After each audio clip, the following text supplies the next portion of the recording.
नमस्कार, स्वागत है आपका खरा सौदा में। आपके साथ में हूं अभिषेक सत्यव्रतम और मुंबई स्टूडियो से मेरे साथ है मेरी सहयोगी आशीषा।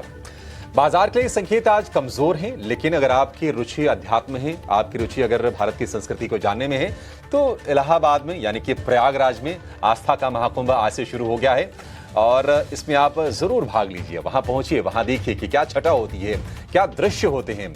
अद्भुत आपको सारे के सारे ये फीलिंग्स रहेगी वहाँ की तस्वीरों को देखकर, वहाँ के नज़ारे को देखकर। और ऐसा अनुमान है कि इस महाकुंभ में प्रयाग के संगम में डुबकी लगाने के लिए 40 करोड़ लोग इस बार पहुंचने वाले हैं। तो आज बेहद खास दिन है। महाकुंभ की शुरुआत हो गई है और अगले 1 से 1.5 महीने तक प्रयागराज में काफी धूम रहेगी। अद्भुत तस्वीरें आनी वहां से शुरू हो गई हैं। आज से शाही स्नान शुरू हो जाएगा और तमाम दृश्य, तमाम देशों से लोग वहां पर पहुंच रहे हैं और अद्भुत इंतजाम किए गए हैं इस बार के महाकुंभ में, जो कि वैसे तो 12 साल बाद महाकुंभ पड़ता है, लेकिन इस बार ऐसा कुछ संजोग है कि 144 साल के बाद इस तरह का कुंभ पड़ रहा है। तो आपसे निवेदन है, आपसे गुजारिश है कि अगर आपके पास समय है, मौका है, सामर्थ्य है, तो जरूर पहुंचिए महाकुंभ में। बाजारों के लिए ट्रिगर देखिए वैसे कमजोर है, लेकिन क्या है कि तमाम निराशा के बीच में ही आपको खुशी के पल तलाशने चाहिए। और एक खुशी का पल यह भी है कि आज उत्तर भारत में लोहड़ी का पर्व भी धूमधाम से मनाया जाएगा। तो आप सभी को लोहड़ी की भी लख लख बधाइयां। आपके लिए ये दिन शुभ हो और आप हर्षोल्लास के साथ इस त्योहार को मनाएं, हम आपके लिए ये कामना करते हैं। पिछले हफ्ते 2.5% के आसपास की गिरावट बाजारों में और ऐसा लग रहा है कि आज भी गिरावट का जो ट्रेंड रहेगा बाजार में जारी रहेगा। क्या निफ्टी 23,000 को भी ब्रेक करने वाला है? अब यह सवाल खड़ा हो गया है क्योंकि कमजोर जो ट्रिगर्स हैं उसके पास में बाजार घिरता जा रहा है एक के बाद एक। एफआईसी कमजोरी से भरम उभरे नहीं थे कि क्रूड भी अपनी उबाल से बाजार को कहीं न कहीं एक झटका देने के लिए तैयार दिख रहा है। तो ये तमाम सवाल आपके मन में होंगे कि आज करना क्या है, उसके जवाब जानने की हम कोशिश भी करेंगे। कमजोर ट्रिगर्स की बातचीत करेंगे। क्या बाय ऑन डिप्स का बाजार है या बाजार से भी दूर रहना चाहिए? क्या स्टॉक्स स्पेसिफिक जहां पर नतीजे अच्छा है, क्या वहीं पर फोकस करें या फिर गिरावट के बाद अब आपको वैल्यू हंटिंग करने की ही बाजार में कोशिश करनी चाहिए? ये आपके मन में तमाम प्रश्न उठ रहे होंगे और एक एक करके सिलसिलेवार ढंग से हम इस शो में आगे बढ़ेंगे और आपको हम गाइड करेंगे। लेकिन पहले 4 संकेतों के जरिए ये समझ लेते हैं कि आज हमारा जो फोकस रहने वाला है और आपका जो फोकस रहना चाहिए वो कहां पर होगा। पहले ये जान लेते हैं। 4 तस्वीरें आपके लिए लेकर आएंगे, 4 संकेत ये स्क्रीन पर। डाउ जोन्स 696 अंक टूटा है और ये जो गिरावट आई है अमेरिका में मजबूत जॉब रिपोर्ट के चलते आई है। वैसे इकोनॉमी के लिए देखिए अच्छी चीज है जॉब रिपोर्ट का अच्छा आना। नॉन फार्म पेरोल के आंकड़े आए हैं, अनुमान था 1.5 लाख का, आया है 2.5 लाख का, तो बढ़िया चीज है। लेकिन बाजारों को निराशा थोड़ी इसलिए है क्योंकि फेड रेट कट में उम्मीदों को झटका लगा है। गिफ्ट निफ्टी भी इसी के चलते 180 अंक आपको नीचे दिखेगा। लेकिन ब्रेंट क्रूड $81 के ऊपर निकला है क्योंकि अमेरिका ने रूस पर कुछ बहुत ही सख्त प्रतिबंध लगाए हैं, वहां की ऑयल इंडस्ट्री पर, वहां के 180 ऑयल टैंकर्स पर, एग्जीक्यूटिव पर, ऑफिशियल्स पर। और इसके चलते हम देख रहे हैं कि ब्रेंट क्रूड में उबाल है। 4.5 महीने के ऊपरी स्तर पर भाव है और काफी टाइम के बाद $80 के ऊपर के भाव हम देख रहे हैं। एफआईआईज की कैश में छठे दिन बिकवाली हुई है और ये बिकवाली थमने का नाम नहीं ले रही है और काफी ज्यादा चिंता है इस बिकवाली को लेकर। एक और कमजोर ट्रिगर आज के लिए हम कह सकते हैं वो है डीमार्ट के अनुमान से कमजोर नतीजे। हालांकि पहले जो अपडेट्स आए थे ना वो ठीक ठाक आए थे, नतीजे थोड़े से कमजोर दिख रहे हैं। एक बार इसको भी समझने की कोशिश करेंगे और अपने एक्सपर्ट से समझेंगे कि आपकी रणनीति आज डीमार्ट के शेयर में क्या होनी चाहिए। जसजाल के नतीजे हालांकि अच्छे दिख रहे हैं, लेकिन डीमार्ट बड़ी कंपनी है तो नजर उस पर ज्यादा रहेगी और बाजार उसको ज्यादा तवज्जो देगा। लेकिन आज एचसीएल टेक के नंबर्स आएंगे। एंजल वन जो कि ब्रोकिंग स्पेस में काफी बड़ी कंपनी है उसके नतीजों पर भी नजर रहेगी। और एक और ट्रिगर आएगा आज, वो है दिसंबर के सीपीआई महंगाई दर के आंकड़े आएंगे। बाजार बंद होने के बाद ये आंकड़े आएंगे। अनुमान है कम होने का, 5.5% से नीचे की रीडिंग आ सकती है। ऐसे प्रोजेक्शंस हैं, ऐसे एस्टिमेट्स हम लगा के चल रहे हैं महंगाई के आंकड़ों को लेकर। तो ये 4 बड़े ट्रिगर आज बाजार को दिशा देने का काम करेंगे।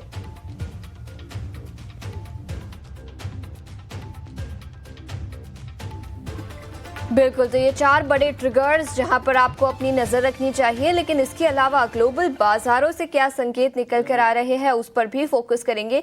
और याद रखें, शुक्रवार को भारतीय बाजार लाल निशान में बंद हुए थे। पिछले हफ्ते भी करीब 1.5 से 2% की गिरावट दिखी और आज सुबह गिफ्ट निफ्टी से भी कमजोर ओपनिंग के संकेत निकल कर आ रहे हैं। 180 अंकों की गिरावट के साथ 23,320 के पास, और ग्लोबल बाजारों के संकेत भी नेगेटिव साइड पर ही है। अभिषेक बताएं, अमेरिकी बाजारों में भारी गिरावट थी, उसके पीछे की क्या वजह और कमोडिटी मार्केट में किस तरह का एक्शन नजर आ रहा है?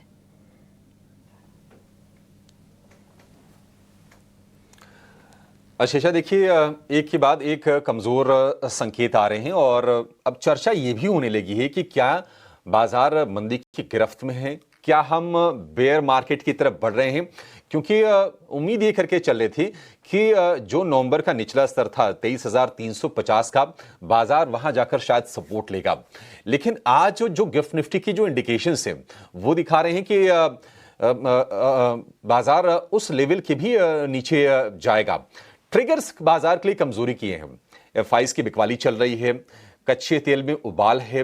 अमेरिकी बाजारों में हमने शुक्रवार को भारी गिरावट देखी है, 1.5 से 2% के आसपास की, और रुपया लगातार वीक हो रहा है, रिकॉर्ड निचले स्तर पर है। और यह भी इंडिकेट कर रहा है कि एफआईज का आउटफ्लो भारतीय बाजारों से तगड़ा वाला हो रहा है।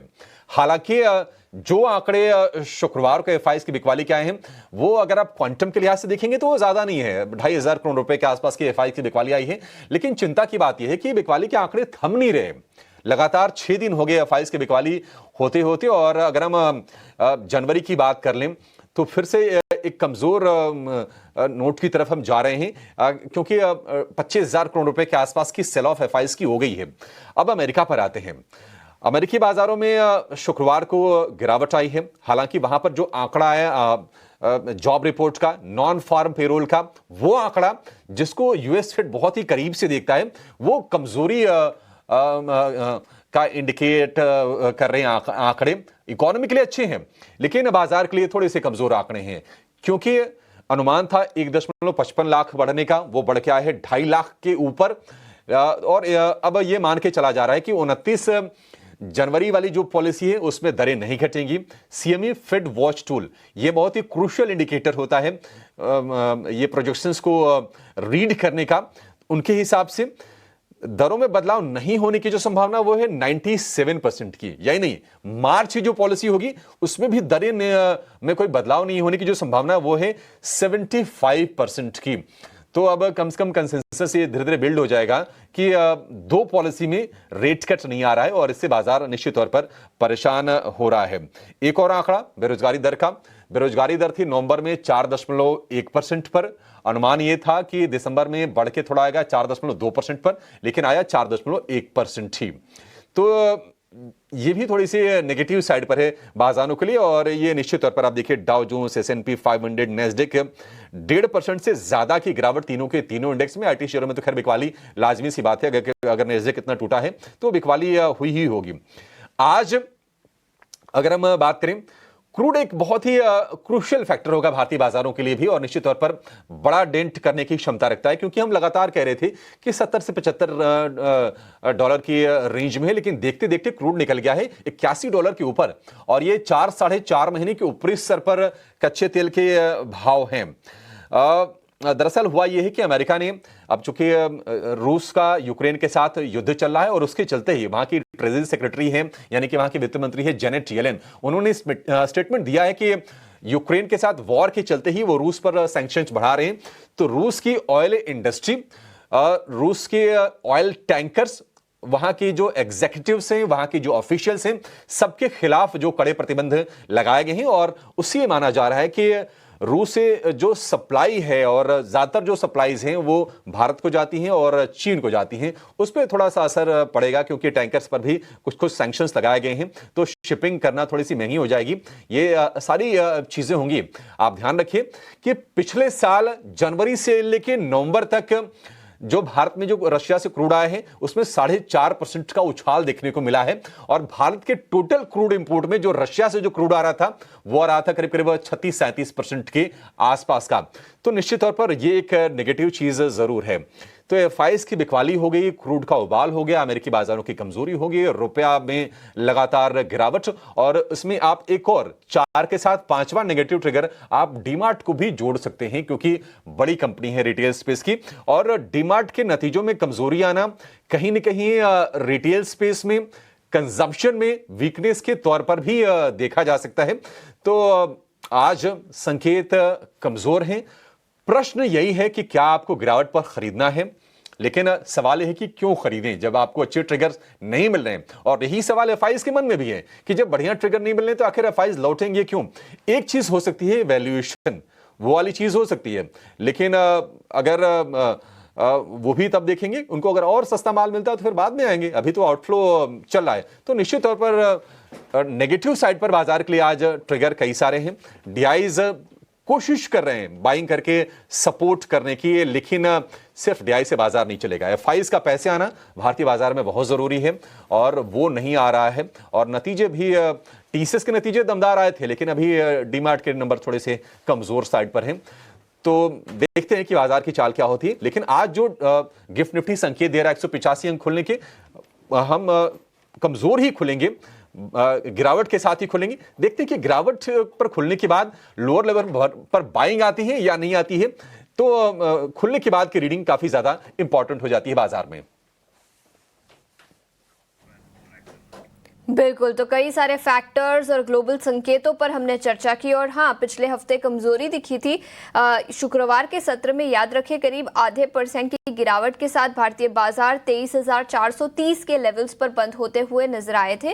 लेकिन पिछले पूरे हफ्ते की बात करें तो करीब 2.5% की गिरावट पिछले हफ्ते भारतीय बाजारों में दिखी। और कई सारे ग्लोबल ट्रिगर्स की अभी अभिषेक ने बात की, लेकिन इसके अलावा कई सारे डोमेस्टिक ट्रिगर्स भी होंगे। बजट तो है ही, लेकिन उसके पहले नतीजे भी होंगे जहां पर सबकी नजर रहेगी। एफआईआईज और डीआईआईज, एफआईआईज ने याद रखे फिर एक बार शुक्रवार के सत्र में बिकवाली की, लेकिन निम्पी अब हमारे साथ जुड़ चुके हैं जो हमें बताएंगे एफआईआई और डीआईआई के आंकड़ों में किस तरह के पोजीशनिंग बदलाव आए और उसका इंपैक्ट भारतीय बाजारों में आज कैसा नजर आ सकता है। Dimpy, good morning. Good morning Ashisha. देखिए, वैसे तो गुड मॉर्निंग हम एक दूसरे को बोल रहे हैं, लेकिन मॉर्निंग तो गुड नहीं है, ये बात आप भी जानते ही हैं। 185 अंकों की गिरावट हमको गिफ्ट निफ्टी पे दिख रही है और इससे पहले भी थोड़ी स्थिति ख़राब थी। मैंने सुबह भी एक बात बोली थी कि भाई क्या होता है ना, गरीबी में आटा गीला वाला हिसाब किताब है। ऑलरेडी हम पहले से पिटे कुटे थे। थोड़ा बहुत रिस्पाइट ये था कि ग्लोबल मार्केट्स कहीं ना कहीं हमारे फेवर में खड़े हैं। हालत तो ऐसी भी हो गई थी कि पिछले कम से कम 20-25 दिनों से हम ग्लोबल मार्केट्स को नहीं देख रहे थे, अपनी ही मार्केट्स के अंदर ट्रिगर ढूंढने की कोशिश कर रहे थे। और जब से नया साल शुरू हुआ तब से हम ये बात कह रहे थे कि भाई अर्निंग्स, डोनाल्ड ट्रंप की कुर्सी यानी कि उनकी ताजपोशी, और तीसरा बजट, ये 3 इंपॉर्टेंट ट्रिगर रहेंगे और पूरे जैन के अंदर रोल प्ले करेंगे। लेकिन अब आपको एक चौथा ट्रिगर भी जोड़ना होगा, वह है ग्लोबल मार्केट। ये भी आपको डिस्टर्बिंग फैक्टर वाले मूड में आ गए हैं। देखिए, उनका अपना तरीका है उनका मैनेज करने का, है ना। वो अपने हिसाब से उनका, अभी उनके प्रेसिडेंट को उन्होंने चुन लिया, वो कुर्सी संभालेंगे अपनी। लेकिन उससे पहले जो ये मार्केट के अंदर ग्लोबल थोड़ा वीकनेस आई है और बॉन्ड यील्ड्स बढ़ी है, ये चिंता की बात है। ये चिंता की बात इसलिए है क्योंकि एक बार अगर बॉन्ड यील्ड बढ़ती है तो उसको ना बहुत ही सेलेक्टिव तरीके से वो पैसा मूव करेगा कंट्री टू कंट्री। एग्जाम्पल के लिए मान लीजिए 100 लोग खड़े थे जो अलग अलग कंट्रीज में पैसा लगाते थे, उन्होंने अलग अलग कंट्री से पैसा निकाल के एक सेफ हेवन में लगा दिया, जिसको बॉन्ड कहते हैं, गोल्ड कहते हैं, क्रिप्टो कहते हैं, वट एवर जो भी बोलते हैं। ठीक, अब वहाँ से उनको वापस लेके आने का मतलब है कि आपको एक शाइनिंग स्टार होना चाहिए, तब आपके पास वो पैसा वापस आएगा। नहीं तो पैसा क्या होगा कि जो पैसा आपसे निकल के गया है ना, वो किसी दूसरे देश में चला जाएगा। ये हमने कई कंट्रीज में देखा है, जो पैसा पहले चाइना में था वही पैसा बाद में इंडिया में मूव हुआ और अब इंडिया से भी बाहर निकला है वो काफ़ी हद तक पैसा। वापस आने के लिए आपको कुछ मेन चीज़ें करनी होंगी, जैसे बहुत अच्छा करना होगा। लास्ट टाइम जब अभिषेक जी ने मेरे से क्वेश्चन पूछा था कि बजट के अंदर क्या, तो मैंने कहा रूटीन खबरें हमको चाहिए नहीं बॉस, हमको ऐसी खबरें चाहिए कि जहाँ से वो ल्योर हो पाएँ, जहाँ से एफआईआई करें हाँ अब हमको चलना है इंडिया में। तो ये कुछ इंपॉर्टेंट ट्रिगर्स हैं जो मेरे को लग रहा है कि मैक्रो लेवल्स पे खड़े हुए हैं सामने। हम पहले सिर्फ एफआईआईज का ही मार्केट को लेके चल रहे थे, लेकिन इस बीच जो ग्लोबल ट्रिगर्स आया, बॉन्ड यील्ड का बढ़ना हुआ, ये उतना अच्छा नहीं हो रहा है बाजार के लिए। एक पहले ही पुल बैक को लेकर आप जूझ रहे थे, ऊपर से फिर ये दिक्कत आई। एक छोटी सी चीज़ मैं और बोलना चाहता हूँ, क्योंकि मैं मार्केट का पार्टिसिपेंट हूँ इसलिए मैं बोल पा रहा हूँ। मार्केट में जो यूएस में हो रहा है, एक तो लॉस एंजलिस और इस तरफ जो आग लगी है, एक ना बैड इमेज गया है पूरा कि वर्ल्ड की सबसे बड़ी इकोनॉमी इस तरह की चीज़ों से भी नहीं जूझ पा रही है। उनके यहाँ पे लॉस एंजलिस और इस तरह कैलिफोर्निया की तरफ में जो आग लगी हुई है उसको 6 से 7 दिन हो गए और काफ़ी बड़ा नुकसान है उस आग का।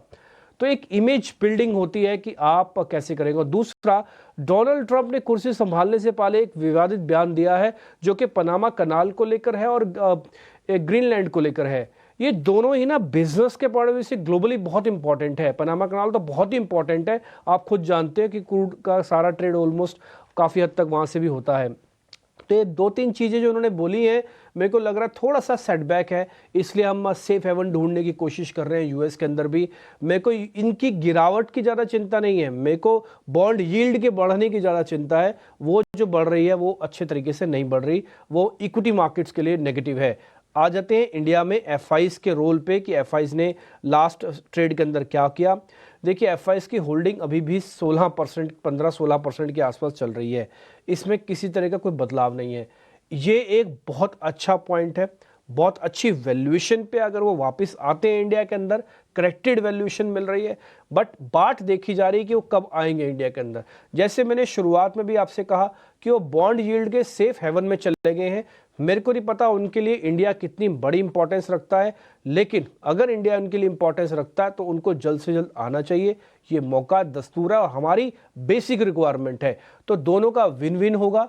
देखते हैं अभी क्या होता है। लेकिन 16% एफआईज की होल्डिंग पे 150 पॉइंट गिफ्ट निफ्टी के डाउन होने पर, इससे पहले 5% करेक्शन होने पर, 8% करेक्शन होने पर आपको एक काम करना है, आपको सिर्फ थोड़ा रुक जाना है। अभी एक और चीज़ मैं अभी जो सामने देख रहा था, आपके फ्यूचर और ऑप्शंस दोनों में सेलिंग का नंबर्स है। फ्यूचर ऑप्शंस में जब जब सेलिंग होगा रजिस्ट्रेशंस पक्के होंगे, तो इसलिए कोई जल्दबाजी ना कीजिए, आराम से शांति से बैठिए। अभी मेरे को लगता नहीं कि बाजार को किसी तरह की कोई जल्दबाजी है। अर्निंग्स अपना रोल प्ले करेंगी, बजट अपना रोल प्ले करेगा, और अब ध्यान रखा जाए यूएस की मार्केट्स भी अपना रोल प्ले करेंगी, including bond yields. Bond yields अगर नहीं बढ़ी होती तो मेरे लिए कोई ज़्यादा दिक्कत की बात नहीं, मैं इसको एक रूटीन गिरावट मानता। लेकिन पैसा निकल के सेफ हेवन में जाना ये अच्छी बात नहीं है। तो थोड़ा सा प्रेशर मेरे को लग रहा है अभी आएगा, या प्रेशर है उसको सस्टेन करना होगा, झेलना होगा। आपको एक चीज़ डेवलप करनी है, मैंने ऐसी गिरावट कई बार देखी है मार्केट में, लास्ट में आप ही जीतोगे। एक चीज़ आपको डेवलप करनी है, वो ये है कि अपने मार्जिन्स को और अपनी लिक्विडिटी को किसी तरह से आप मैनेज करो। आप, मैं समझ सकता हूँ कि मुश्किल काम होता है, मैं थोड़ा वैसे होकर जो बोल रहा हूँ कि भाई ठीक है, मान लीजिए अगर फंसा हुआ बंदा होता है वो क्या सोच रहा होता है। तो मैं, क्योंकि आप सोमवार से गिरना शुरू हुए थे, आपको पता ना, सोमवार आपकी मेजर कैंडल बनी थी, उसके बाद आप शुक्रवार भी आपकी मेजर कैंडल बनी, तो एक दिन की भी रिस्पाइट नहीं मिली, सिर्फ मंगलवार को छोड़ के आप बैक टू बैक टूटे। तो मार्जिन्स की कॉल आएंगी। शुक्रवार को मेरे को पता लगा काफ़ी सारे ब्रोकर्स ने अपने क्लाइंट्स को फ़ोन किया कि भैया पैसे थोड़ा अरेंज कीजिए, नहीं तो हम आपका ज़्यादा हेल्प नहीं कर पाएंगे, थोड़ा थोड़ा पैसा आप वापस डालिए सिस्टम में। तो ये सारी चीज़ें आ रही हैं। आज सुबह गैप डाउन हो गया तो और ट्रिगर हो जाएगा, तो इसलिए सौदे जितने संभाल सकते हो उतने संभालो, बस यही मैं अभी तो कहना चाहता हूँ। ठीक है, ये समग्रता में आपके लिए पूरी की पूरी एनालिसिस। और निश्चित तौर पर यूएस में जो 10 ईयर की जो बॉन्ड यील्ड है वो पहुंच गई है 4.76 पर, और आशंका इस बात की है 2023 में ट्रेडर्स ने, बाजार ने 5% से ऊपर के स्तर देखे थे, तब बाजार में भारी बिकवाली भी यूएस में हुई थी, और डर उसी बात का है कि अगर उसके नियर कहीं जाके पहुंचता है तो आपकी भी टेंशन निश्चित तौर पर बढ़ने वाली है। लेकिन डिम्पी, मैं आपको गुड मॉर्निंग कहूँगा, और आज देखिए लोहड़ी का पर्व है, आपको बहुत बहुत बधाई है। आज प्रयागराज में महाकुंभ की शुरुआत भी हो गई, तो देखिए बाजार की नेगेटिविटी है, लेकिन हाँ, अपनी संस्कृति, अपने कल्चर से जुड़ने का अच्छा मौका है। ये दिन इस माने में खास हो जाता है। बाजार में एक बात और चल रही है कि क्या हम बेयर मार्केट की गिरफ्त में जा रहे हैं, क्या 23,000 का स्तर भी टूट जाएगा? जरा इसके बारे में गाइड कीजिए, और आज गैप को बाई करें या फिर अभी साइडलाइन पर बैठे, देखें बाजार में क्या कुछ हो रहा है। देखिए, अभी तो आपको लोहड़ी की बहुत बहुत बधाइयाँ, लख लख बधाइयाँ। मैं, हमारे यहाँ पे अच्छे से मनाया जाता है। मैं बायकास्ट पंजाबी हूँ, तो हमारे आज घर में अच्छा फंक्शन है एक, तो मैं चाहूँगा मैं चलो एक छोटी सी तस्वीर भी आपको मैं कल भेज दूंगा, और आपको मैं आज ही लोहड़ी की बहुत बहुत बधाइयाँ ज़रूर देना चाहूँगा। और मकर संक्रांति कल है, तो कल काफ़ी जगह पतंग भी उड़ेंगी, बहुत सारी जगह होगा। और मैं बोलूँगा मार्केट को एक किनारे पे रखे ना, आप इन सब पर्वों को एंजॉय कीजिए। साल में एक बार आने वाले पर्व हैं, ना जाने कब फिर मौका मिले ना मिले, तो इसलिए मार्केट तो चलता रहेगा। इन पर्वों को आप खूब अच्छे से एंजॉय करो।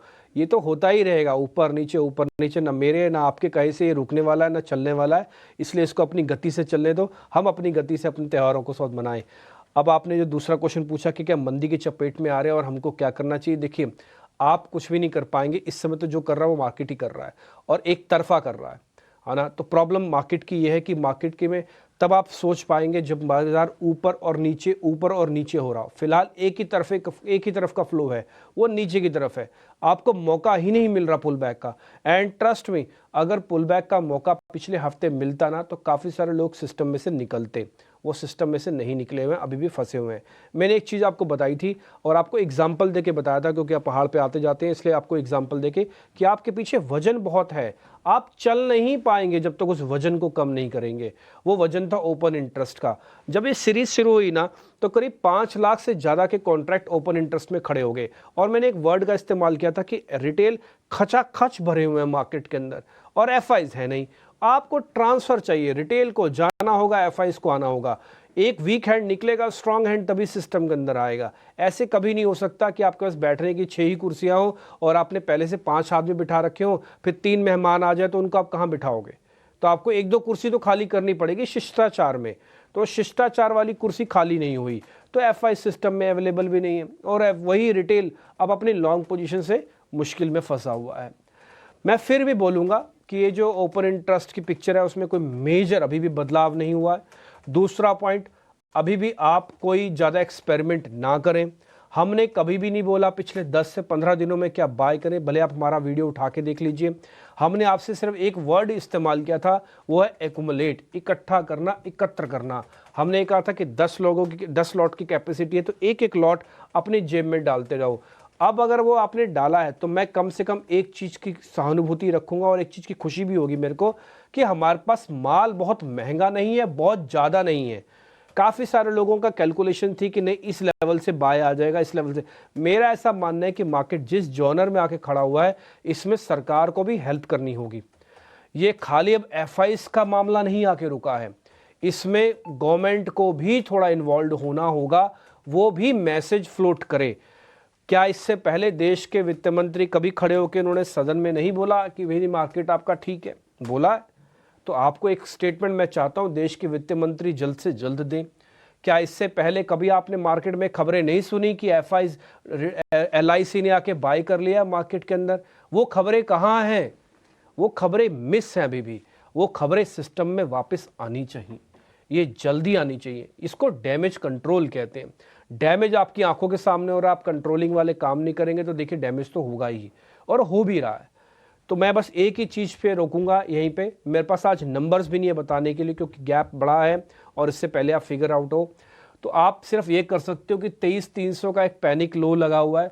आज अगर हम 23,300 के आसपास भी रुक जाएं, I repeat my 23,300 panic low लगा हुआ है, 23,300 के आसपास भी दिन भर की उठापटक से हम रुक जाए, तो आप समझ लेना इस बहुत बड़ी सुनामी को आपने बहुत अच्छे से एब्जॉर्ब कर लिया। 23,300 के नीचे आप जाके बंद होते हैं तो मैं मानूंगा कि फिलहाल अभी डैमेज कंट्रोल की कोई प्रोसेस ही शुरू नहीं हुई, थोड़ा बहुत डैमेज और हो सकता है। मैं अपने वर्ड को फिर से रिपीट करूंगा, आपको एक्यूमुलेट करना है, धीरे धीरे करके इकट्ठा करना है, ज़्यादा बड़ी पोजीशंस नहीं लेनी। ठीक है, ये लेवल्स जहां पर आपको अपनी नजर रखनी चाहिए। लेकिन बैंक निफ्टी की बात करें तो यहां पर भी भारी गिरावट शुक्रवार को दिखी थी। करीब 750 अंकों की गिरावट के साथ 48,730 के पार के आसपास निफ्टी बैंक बंद होता हुआ नजर आया। डिम्पी, यहां पर कहां पर नजर रखनी चाहिए, कौन से लेवल्स पर नजर रखें और रणनीति किस तरह की बनानी चाहिए?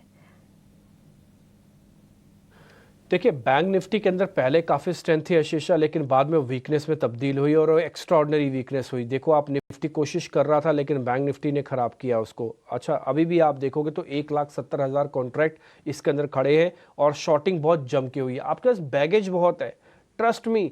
आपके पास ना आपकी पीठ पे इतने शॉर्ट्स बैठे हुए हैं कि आप चलोगे ही नहीं, आप चल ही नहीं पा रहे हो। इन पीठ वाले शॉर्ट्स को निकालना होगा सिस्टम से बाहर, नहीं तो इतना डिस्टर्ब करके रखेंगे कि आप चल ही नहीं पाओगे।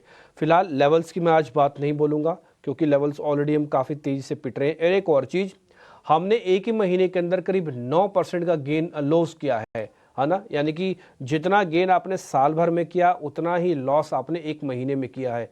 तो स्थिति कितनी गंभीर है आप इसी से अंदाज़ा लगा सकते हैं कि साल भर की हुई मेहनत एक महीने में चली गई। और आज भी आप गिफ्ट निफ्टी फॉल देख रहे हैं। मेरा ऐसा मानना है कि जो फॉल होगा वो बैंक निफ्टी के लिए एक संजीवनी लेके आ सकता है, क्योंकि जिस जगह पर हम पहुंच गए उस जगह पर जस्टिफिकेशन ऑफ अ लेवल्स बहुत अच्छे से बनता है। मैं ये तो नहीं कहूँगा कि आप एकदम से कूद के आ जाओ और अपने पैसे का अरेंज करो, अपनी एफडी तोड़वा के मार्केट में लगाओ या कहीं से फंड रेज करो। मैं इतना ज़रूर कहूँगा कि अगर आपने माल ले रखा है उसको संभाल लो, और अगर माल नहीं ले रखा, मान लो नहीं भी ले रखा है, आप बहुत सज्जन हैं और आप इस तरह की गिरावट से बचे भी और आप बहुत लकी भी हैं, आपको ये लेवल मिल रहा है, तो आप शुरुआत कर सकते हो। वो शुरुआत एकदम से उतरने की नहीं करनी है, वो धीरे धीरे एक्युमुलेशन की करनी है। आप ऐसा ही सोचिए, आप कभी हरिद्वार या कहीं इधर गए हैं नहाने के लिए, स्नान करने के लिए कभी जाए ना, तो जब स्नान करने की प्रक्रिया वो ये है कि आप पहले एक चैन पकड़ते हैं, चैन पकड़ के धीरे धीरे करके एक सीढ़ी नीचे उतरते हैं, क्योंकि आपको पता नहीं है कि वो सीढ़ी कितनी गहरी है और वो गंगा जी का तल कहाँ तक पहुँचेगा आपके पास। तो आप एक एक स्टेप करके नीचे उतरते हैं। तो ऐसे ही आपको मार्केट में उतरना है। आपको और मेरे को दोनों को नहीं पता कि बाजार अभी कितना गहरा है, और कोई आदमी ये कह दे कि मैं बता दूंगा कितना गहरा है तो जरा हमारे पास भी ले आइएगा, हम भी उनसे पूछ लेंगे, रिक्वेस्ट भी कर लेंगे, आप बता दीजिए बेस कहाँ पे है। फिर मैं क्या करूंगा, अब अपना एक मकान बेच के 2 मकान बना लूंगा, क्योंकि वो तो बेस बन जाएगा ना। तो ऐसे कोई बताएगा नहीं आपको, और किसी के पास है भी नहीं फ्रेंकली स्पीकिंग। तो जो गिर रहा है बाजार अभी, उसको फॉल को थोड़ा सा एब्जॉर्ब करते जाओ, कोशिश करो। ले रखा है तो पहले 100-2 बचाओ, नहीं ले रखा तो एंट्री करने की शुरुआत करो, एक्युमुलेशन से करो। मेरे पास आज लेवल्स बैंक निफ्टी के बताने के लिए, क्योंकि निफ्टी का पैनिक लो बचा हुआ था, इसलिए मैंने 23,300 का लेवल बताया। बैंक निफ्टी को आज देखते हैं कितना गिरता है। और पहला 1 घंटा 2 चीज़ों पे ध्यान रखना। पहला, एक तो गिरने के बाद हम कितना कंसोलिडेट होते हैं, और दूसरा इंडिया विक्स आज मेरे हिसाब से 16.5-16 तक पहुँच जाना चाहिए। मैक्सिमम मेरे हिसाब से 17 की कैलकुलेशन है जो मैं करके आया हूँ, इससे ऊपर नहीं जाना चाहिए। अगर नहीं जाता तो कोई दिक्कत नहीं, मेरे को लगता है कि धीरे धीरे करके मार्केट में सब कुछ चंगा सी होने वाले दिन आ सकते हैं। अब मेहमानों को जोड़ने का समय आ गया। एक्चुअली आज हम थोड़ा लेट भी हुए हैं क्योंकि बहुत सारी चीज़ें थी, लंबा डिस्कशन था, और थोड़ा मैं भी लेट हो गया आज आप तक पहुँचने में। देवांग शाह इस बीच मेरे साथ जुड़ चुके हैं। देवांग भाई बहुत बहुत शुक्रिया, thank you very much. Levels पूछ के ना मैं आपका समय खराब करूँगा ना अपना, आप मेरे को सिर्फ ये बताइए कि और कितनी गिरावट अभी पेंडिंग है सर। Very good morning. बात करें निफ्टी की तो 23,250 फर्स्ट सपोर्ट है। अगर ये लेवल भी ब्रेक करता है तो 23,150 23,100 तक के लेवल्स भी देखने मिल सकते हैं निफ्टी में। बैंक निफ्टी की अगर बात करें तो बैंक निफ्टी का ओवरऑल जो ट्रेंड है नेगेटिव है। बैंक निफ्टी ने पहले चार्ट पे दिखा है कि सपोर्ट उसने ब्रेक किया है। बैंक निफ्टी पॉसिबल यहाँ पे और फर्दर करेक्शन और देखने मिल सकता है। 48,300 फर्स्ट सपोर्ट है, 48,100 सेकंड सपोर्ट है, वहां तक के लेवल्स देखने मिल सकते हैं बैंक निफ्टी में। 49,300 नाउ इमीडिएट रेजिस्टेंस है बैंक निफ्टी के लिए।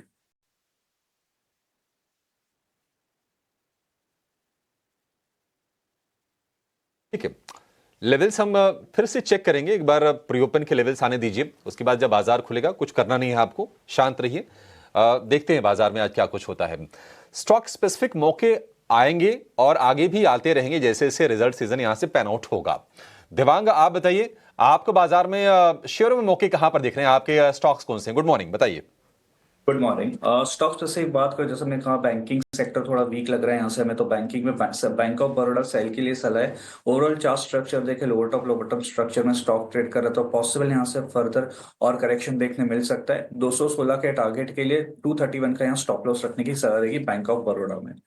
नेक्स्ट स्टॉक रहेगा मैरिको में खरीदारी की सलाह है। ओवरऑल अगर चार्ट स्ट्रक्चर देखा, daily chart after the consolidation stock में एक ब्रेकआउट देखने मिला है। हमने देखा प्रीवियस 2 सेशन में काफी अच्छे हमें अपसाइड मूवमेंट देखने मिला था, तो यहाँ पे ये लेवल पे आता है, यहाँ थोड़ी गिरावट आती है तो खरीदने की सलाह है। 663 का यहाँ स्टॉप लॉस रखना है 690 के टारगेट के लिए। से मैरिको पर खरीदारी की राय, 690 रुपए प्रति शेयर का लक्ष्य, 663 का स्टॉप लॉस बनाने की सलाह। और इसी के साथ पीएसयू बैंकिंग सेक्टर से बैंक ऑफ बड़ौदा, इस स्टॉक पर देवांग ने बिकवाली की राय दी है, जहां पर 216 तक के लेवल्स नजर आ सकते हैं और 231 का स्टॉप लॉस बनाने की सलाह। तो एक एफएमसीजी सेक्टर से मैरिको जहां पर खरीदारी की राय, याद रखें इस सेक्टर से डीमार्ट के नतीजे आए हैं वो काफ़ी कमज़ोर रहे हैं, तो उस पर भी चर्चा करेंगे। लेकिन बैंक ऑफ बड़ौदा पर देवांग ने बिकवाली की राय दी है। आईटी सेक्टर पर आपका नज़रिया लेना चाहूँगी देवांग सर। क्या शुक्रवार को अच्छे नतीजों के बाद टीसीएस में करीब 4 से 5% का उछाल दिखा, क्या नज़रिया होगा इस सेक्टर पर, और इसी सेक्टर से कोई स्टॉक जहां पर फ्रेश पोजीशंस इन लेवल्स पर लिए जा सके? तो आईटी सेक्टर की बात करें, डेफिनेटली हम देख रहे हैं कि सेक्टर्स ने जो सपोर्ट से जो रिकवरी वापस अपसाइड रिवर्सल दिया, एक राउंडिंग वाटर फॉर्मेशन बना है निफ्टी आईटी में। पॉसिबल यहाँ से और भी हमें अपसाइड देखने मिल सकता है, क्योंकि ओवरऑल सेक्टर्स में स्ट्रेंथ देखने मिला है आईटी सेक्टर्स में। तो यहाँ पे स्टॉक स्पेसिफिक अगर देखा जाए तो विप्रो की खरीदने की सलाह रहेगी। ओवरऑल स्ट्रक्चर देखे तो काफी अच्छा एक बेस बना है। आफ्टर द करेक्शन स्टॉक ने एक सपोर्ट किया है शॉर्ट टर्म मूविंग एवरेज का, वहां से सपोर्ट लेकर अपसाइड रिज्यूम किया, तो विप्रो खरीदने की सलाह है। स्टॉप लॉस यहाँ पे अराउंड 290 का, अपसाइड अराउंड देखने मिल सकते हैं 315-320 तक के लेवल्स देखने मिल सकते हैं विप्रो में। तो ये नजरिया आईटी सेक्टर और इसी के साथ विप्रो जैसे कुछ स्टॉक्स पर भी हमने चर्चा की। लेकिन आगे बढ़ते हैं, वरुण दुबे और शरद दुबे दोनों ही हमारे ऑर्गेनाइजेशन के दुबेस हमारे साथ जुड़ चुके हैं, जो हमें बताएंगे खबरों के दम पर और ब्रोकरेज रिपोर्ट्स के दम पर कौन से स्टॉक्स फोकस में रहेंगे। शरद, सबसे पहले आप बताएं, कई सारे नतीजे आए हैं, कई सारे डील्स हुए हैं, कौन से स्टॉक्स खबरों के दम पर फोकस में रहेंगे?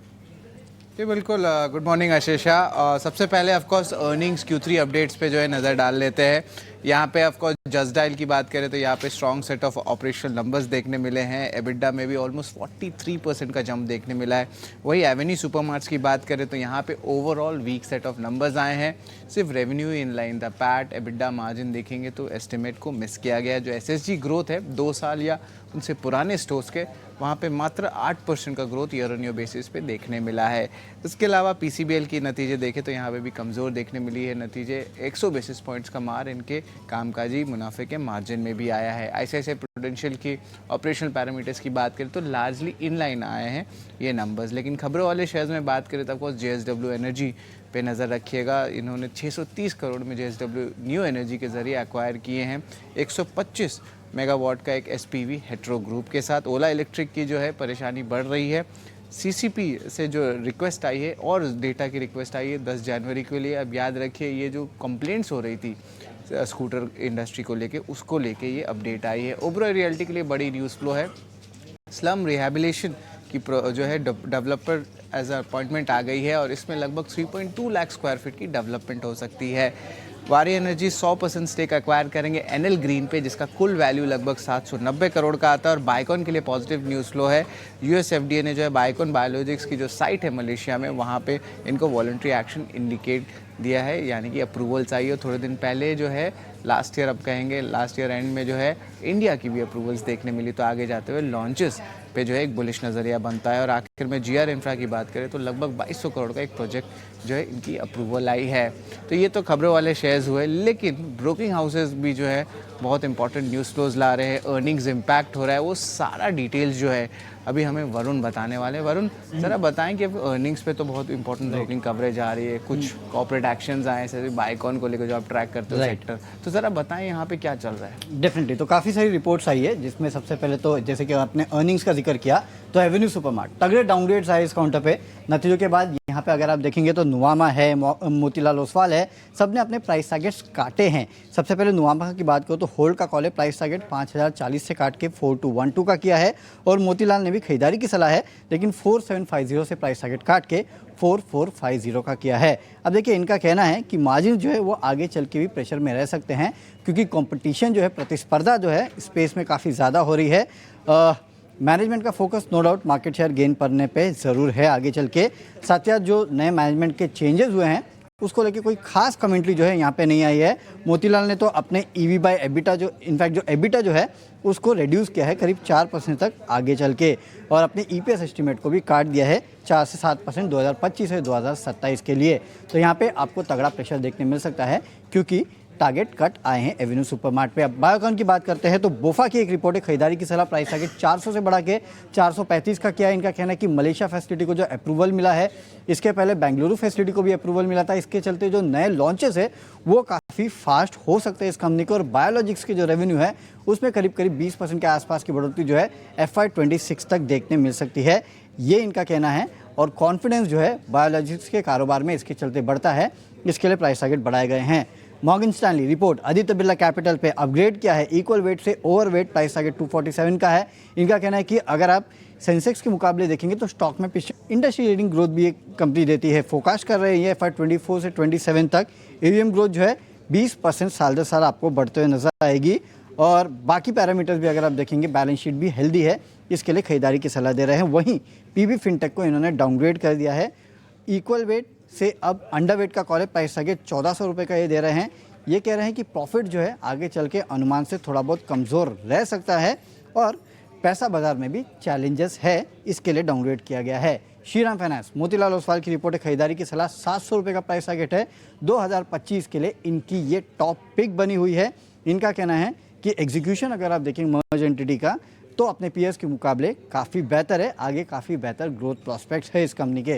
और आखिरी में फाइनेंशियल्स में मैक्वेरी की रिपोर्ट है, जहाँ पे ये कह रहे हैं कि 2026 में जो ओवरऑल लोन ग्रोथ होगी वो थोड़ी कमज़ोर होगी, हालांकि बैंक्स की बेटर होगी, एनबीएफसीज में आपको ज़्यादा कमज़ोरी देखने मिलेगी और बैंक्स में भी प्राइवेट बैंक्स जो है वो इस पूरी ग्रोथ को लीड कर सकते हैं।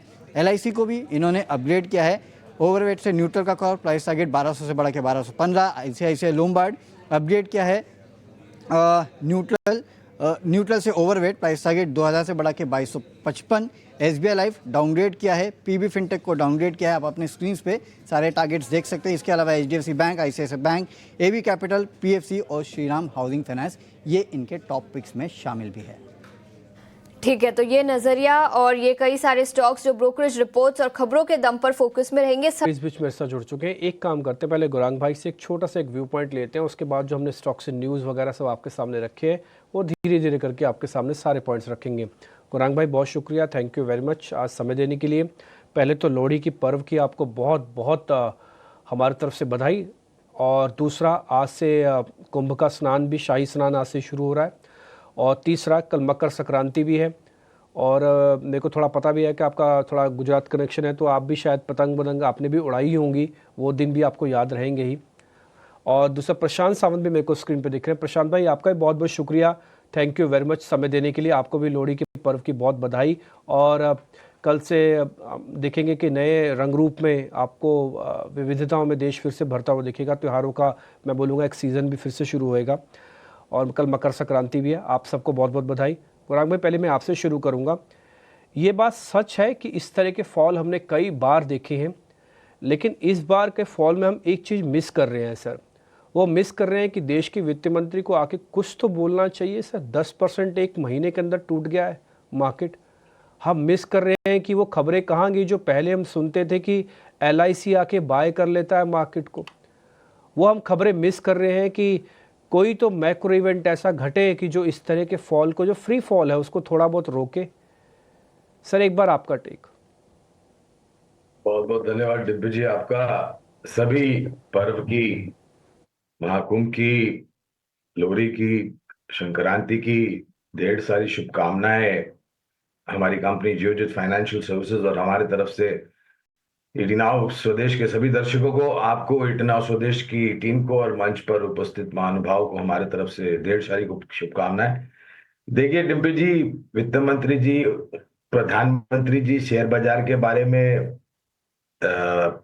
फ्लोर से कुछ टिप्पणी करे, ये अपेक्षा रखना मेरे ख्याल से अनिवार्य नहीं। ये मेरी सोच है, शायद मैं गलत हो सकता हूं। जब बाजार 10% ऊपर जाता है तभी आप उम्मीद करते हैं कि आप वित्त मंत्री जी, प्रधानमंत्री जी आकर के बोले नहीं नहीं हमने इतने बड़े काम किए, इसके लिए बाजार 10% ऊपर गया। तो जब बाजार ऊपर जाता है तो हम ये प्रश्न नहीं पूछते हैं, तो बाजार नीचे जाता है तो ये प्रश्न क्यों पूछते हैं? मेरा प्रश्न सामने ही है, पहली बात। दूसरी बात, 10%, 15%, 20% अगर आपके पास करेक्शन झेलने की क्षमता नहीं है तो मेरे ख्याल से आपको आत्मचिंतन करना चाहिए कि क्या आपको शेयर बाजार में आना है या नहीं आना है, क्योंकि शेयर बाजार सभी जोखिमों के अधीन है। हम हमारे चैनल के माध्यम के द्वारा, इटिनाव स्वदेश के द्वारा कई बार कहते हैं हम अभियान चलाते हैं, लोगों को जागरूक करने का प्रयास करते हैं। तो ये सब प्रयास में हमारी एक सबसे बड़ी कोशिश ये भी रहती है कि हम लोगों को जानकारी दें कि शेयर बाजार किस प्राणी का नाम है। और अगर 10%, 12%, 15% झेलने की क्षमता नहीं है, तो मेरे ख्याल से आप जाकर के फिक्स डिपॉजिट में रख दीजिए या फिर पीपीएफ में रख दीजिए, जहां पर आपको सुरक्षित रिटर्न भी मिलेगा और आपकी पूंजी की थोड़ी बहुत सुरक्षित परिस्थिति भी हो जाएगी। अब आते हैं शेयर बाजार के ऊपर। पहली दूसरी तिमाही के नतीजे हमने देखे, तीसरी तिमाही के नतीजे शुरू हुए पिछले हफ्ते से। टीसीएस ने अपने नतीजों का आगाज किया और मुझे लग रहा है कि अब धीरे धीरे करके बड़ी मात्रा में सभी कंपनियां परिणाम लेकर के आएगी। 20 तारीख को राष्ट्रपति ट्रंप शपथ ग्रहण करेंगे और अपना कार्यकाल संभालेंगे ओवल ऑफिस में से। उनकी नीतियां क्या होगी वहां पर नजर होगी। और जैसे जैसे हम बजट के 1 फरवरी 2025 की जो तारीख है शनिवार को, बजट के करीब जाते जाएंगे, वैसे वैसे उम्मीद और हम ऑलरेडी पढ़ रहे हैं, देख रहे हैं, सुन रहे हैं क्या क्या उम्मीदें हैं वित्त मंत्री की तरफ से। तो ठीक है, थोड़ा बहुत देखिए हमारी आदत क्या हो गई थी डिब्बी जी, 2022, 24, 2022 में, 2023 में, मैं कैलेंडर की बात कर रहा हूं, 2024 जनवरी से सितंबर तक बहुत अच्छी तेजी देखने की हमें आदत पड़ गई थी। तो उस अच्छी आदत के साथ साथ एक अच्छी आदत ये भी होना चाहिए कि थोड़ा बहुत कंसोलिडेशन, मुनाफा वसूली की चपेट में बाजार आए, दायरेबंद कारोबार हो, तो ये मेरे ख्याल से ज्यादा अनिवार्य है।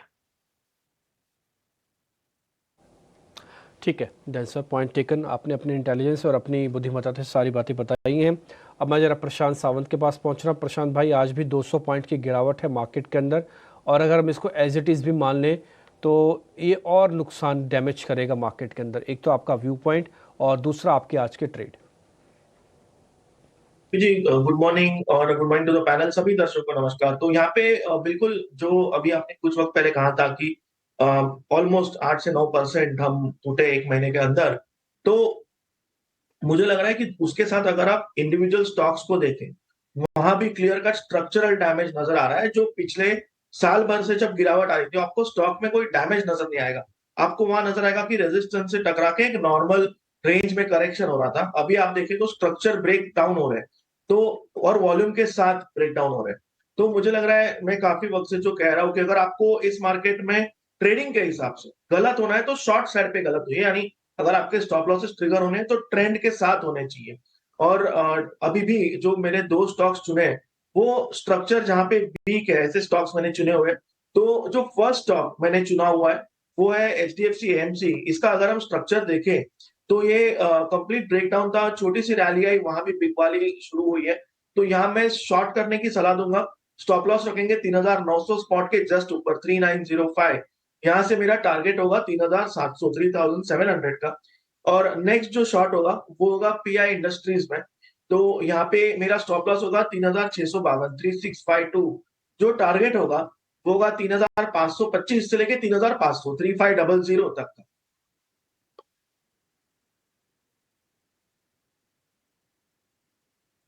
ठीक है, 2 के 2 शॉर्ट हैं। देवांग की तरफ से भी एक शॉर्ट का आइडिया था, तो 4 में से जो 3 कॉल हो गए ना वो शॉर्ट की हो गई। और ये दिखाता है कॉन्फिडेंस भी कि हमारे एक्सपर्ट्स क्या मान के चल रहे हैं बाजार की दिशा को लेकर, उनका अंदाजा क्या है। एचडीएफसी एएमसी और पीआई इंडस्ट्रीज दोनों के दोनों शॉर्ट कॉल, इसके टारगेट्स, स्टॉप लॉसेस आपके स्क्रीन पर। अब एक काम करते हैं, फटाफट जो भी खबरों वाले शेयर हैं उन पर व्यू लेते हैं, और जहां पर नतीजे आए हैं और उसके बाद जो ब्रोकरेज रिपोर्ट्स आए हैं उनकी भी हम बातचीत कर लेते हैं। हमने रियल एस्टेट स्टॉक्स में बिकवाली देखी थी शुक्रवार के सत्र में, और ओबरॉय रियल्टी को लेकर आज खबर है कि मुंबई में स्लम रिहेबिलिटेशन का प्रोजेक्ट उनको मिला है। निश्चित तौर पर बड़े प्रोजेक्ट्स ही होंगे, अब इसमें कितनी आय होगी उसका जिक्र तो नहीं है, लेकिन ये खबर जरूर आई है। ओबरॉय रियल्टी 5% की गिरावट हमने देखी थी इसमें। देवांग, आप बताइए क्या करना चाहिए शेयर में? की बात डेफिनेटली हमने गिरावट देखी है, बट 2050 का एक सपोर्ट है स्टॉक के लिए।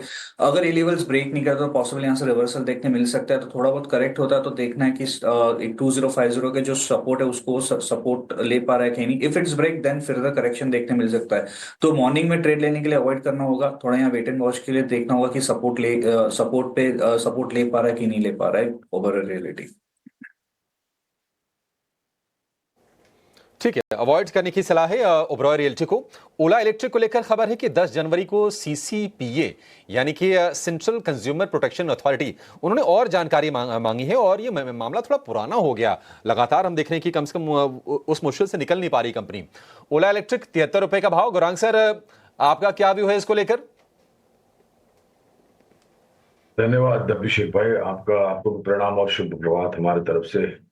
देखिए, मेरे ख्याल से पिछले हफ्ते भी ये प्रश्न हमसे पूछा गया था, शायद मुझे अगर बराबर तरीके से याद है तो मैंने बहुत स्पष्ट रूप से कहा था कि जब तक कंपनी, और बीच में मेरे ख्याल से कुछ सेबी की तरफ से फटकार भी आई थी कुछ डिस्क्लोजर्स को लेकर के, जहां पर टॉप मैनेजमेंट के कुछ ट्विटर या यूट्यूब या फिर व्हाट्सएप के जरिए कुछ बातें कही गई थी जो कि डिस्क्लोज नहीं करी थी। अब इस प्रकार की नादानी अगर आप करेंगे तो आपको हर्जाना तो भरना ही पड़ेगा। जहां तक बात है ओला इलेक्ट्रिक की, तो मुझे, जैसे मैंने पहले भी कहा था कि कंपनी को बहुत सारी चीजें करनी पड़ेगी अपने आप को निर्णायक तरीके से स्थिरता लाने के लिए। पहले तो बैलेंस शीट पर आप उपभोक्ता ही कंप्लेंट जब 10,000 तक या उसके ज्यादा पहुंच जाती है तब तक आपका बाल भी नहीं हिलता है, तो फिर आप किस प्रकार का कामकाज करते हैं, जबकि आप वाहन उत्पादन बनाने वाले क्षेत्र में कामकाज करते हैं। तो हमारी राय थी आईपीओ के समय पर लंबी अवधि के लिए निवेश करने की, और लंबी अवधि का मतलब ओला इलेक्ट्रिक के लिए होता है कम से कम मेरे ख्याल से 2-2.5 साल। मैं उम्मीद रखता हूं कि बाकी सब चीजों पर ध्यान न देते हुए ज्यादा ध्यान ये उपभोक्ता की जो शिकायत है उस पर करें, और जो भी निर्णायक तरीके से इस परिस्थिति से बाहर निकलने का प्रयास करना है वो करें। ठीक है, ओला इलेक्ट्रिक को लेकर ये व्यू। JSW एनर्जी को लेकर खबर आई है कि हेट्रो ग्रुप से 125 मेगावाट प्रोजेक्ट का अधिग्रहण किया है और ये सब्सिडरी JSW नियो एनर्जी के जरिए डील हुई है 630 करोड़ रुपए में।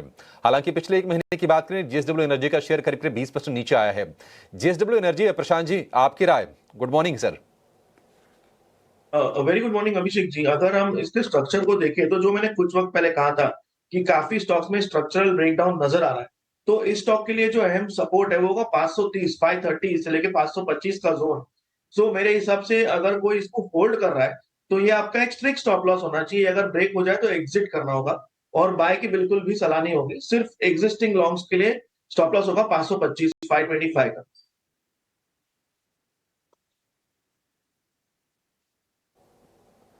ठीक है, 585 का इसके लिए स्टॉप लॉस JSW एनर्जी के लिए, ये आप ध्यान में रख के चलिए। एक और शेयर जिसमें हाल फिलहाल हम गिरावट देख रहे हैं, लेकिन एक खबर पॉजिटिव आई है और थोड़ा ना बजट से लिंक करके वो शेयर को देखना चाहिए क्योंकि वो रिन्यूएबल स्पेस से जुड़ी कंपनी है। वारी एनर्जी, 792 करोड़ रुपए में एनएल ग्रीन पावर का अधिग्रहण किया है वारी एनर्जी ने। 1500 रुपए के आसपास का आईपीओ प्राइस था। आई थिंक ये पिछले साल अक्टूबर-नवंबर की लिस्टिंग है वारी एनर्जी की। गौरांग सर, आपसे व्यू जानना चाहेंगे, ये इस खबर को आप कैसे देख रहे हैं और थोड़ा लंबा व्यू दीजिए क्योंकि सोलर पे, रिन्यूएबल पे हम उम्मीद करके चल रहे हैं कि बजट में थोड़ा विशेष ध्यान रहेगा। देखिए, जब आईपीओ था तब आईपीओ में लंबी अवधि के लिए निवेश की राय दी थी। अब आपने लंबा नजरिया हमसे पूछा है तो हम बुनियादी दर के आधार पर हमारा यही प्रयास होता है कि हम लंबी अवधि के लिए आपको नजरिया दें। तो पहले तो आईपीओ पे खरीदारी की राय थी। आईपीओ जब लिस्ट हुआ उसके बाद बहुत ही शानदार रुझान हमने ऊपर की तरफ जाते हुए देखे। देखिए, जिस प्रकार से अभी जो नई ऊर्जा उत्पादन क्षमता जुड़ेगी, खास करके क्लीन और ग्रीन एनर्जी को लेकर के, हमें लग रहा है कि एक बहुत बड़ा मौका हो सकता है। तो अगर आपके पास एनटीपीसी ग्रीन के आईपीओ के शेयर हो या फिर आपने खरीदे हो या फिर वारी एनर्जी हो, सुजलॉन भी अगर आप देखने जाए तो हमारी बुनियादी तर्क पर खरीदारी की राय है। तो इन सब चीजों को वास्तविकता में परिवर्तन होने के लिए समय लगेगा और फिर वो परिवर्तन होने के पश्चात जो आंकड़ों में परिवर्तन आएगा वहां भी समय लगेगा। तो आपके पास 3-6 महीने की समय सीमा नहीं होनी चाहिए, कम से कम साल, 1.5 साल, 2 साल की समय सीमा होनी चाहिए। तो ये नजरिया वारी एनर्जीज पर बजट के पहले स्टॉक पर नजर रहेगी, लेकिन इसके अलावा पीएसयू बैंकिंग स्टॉक्स पर नजर डालेंगे।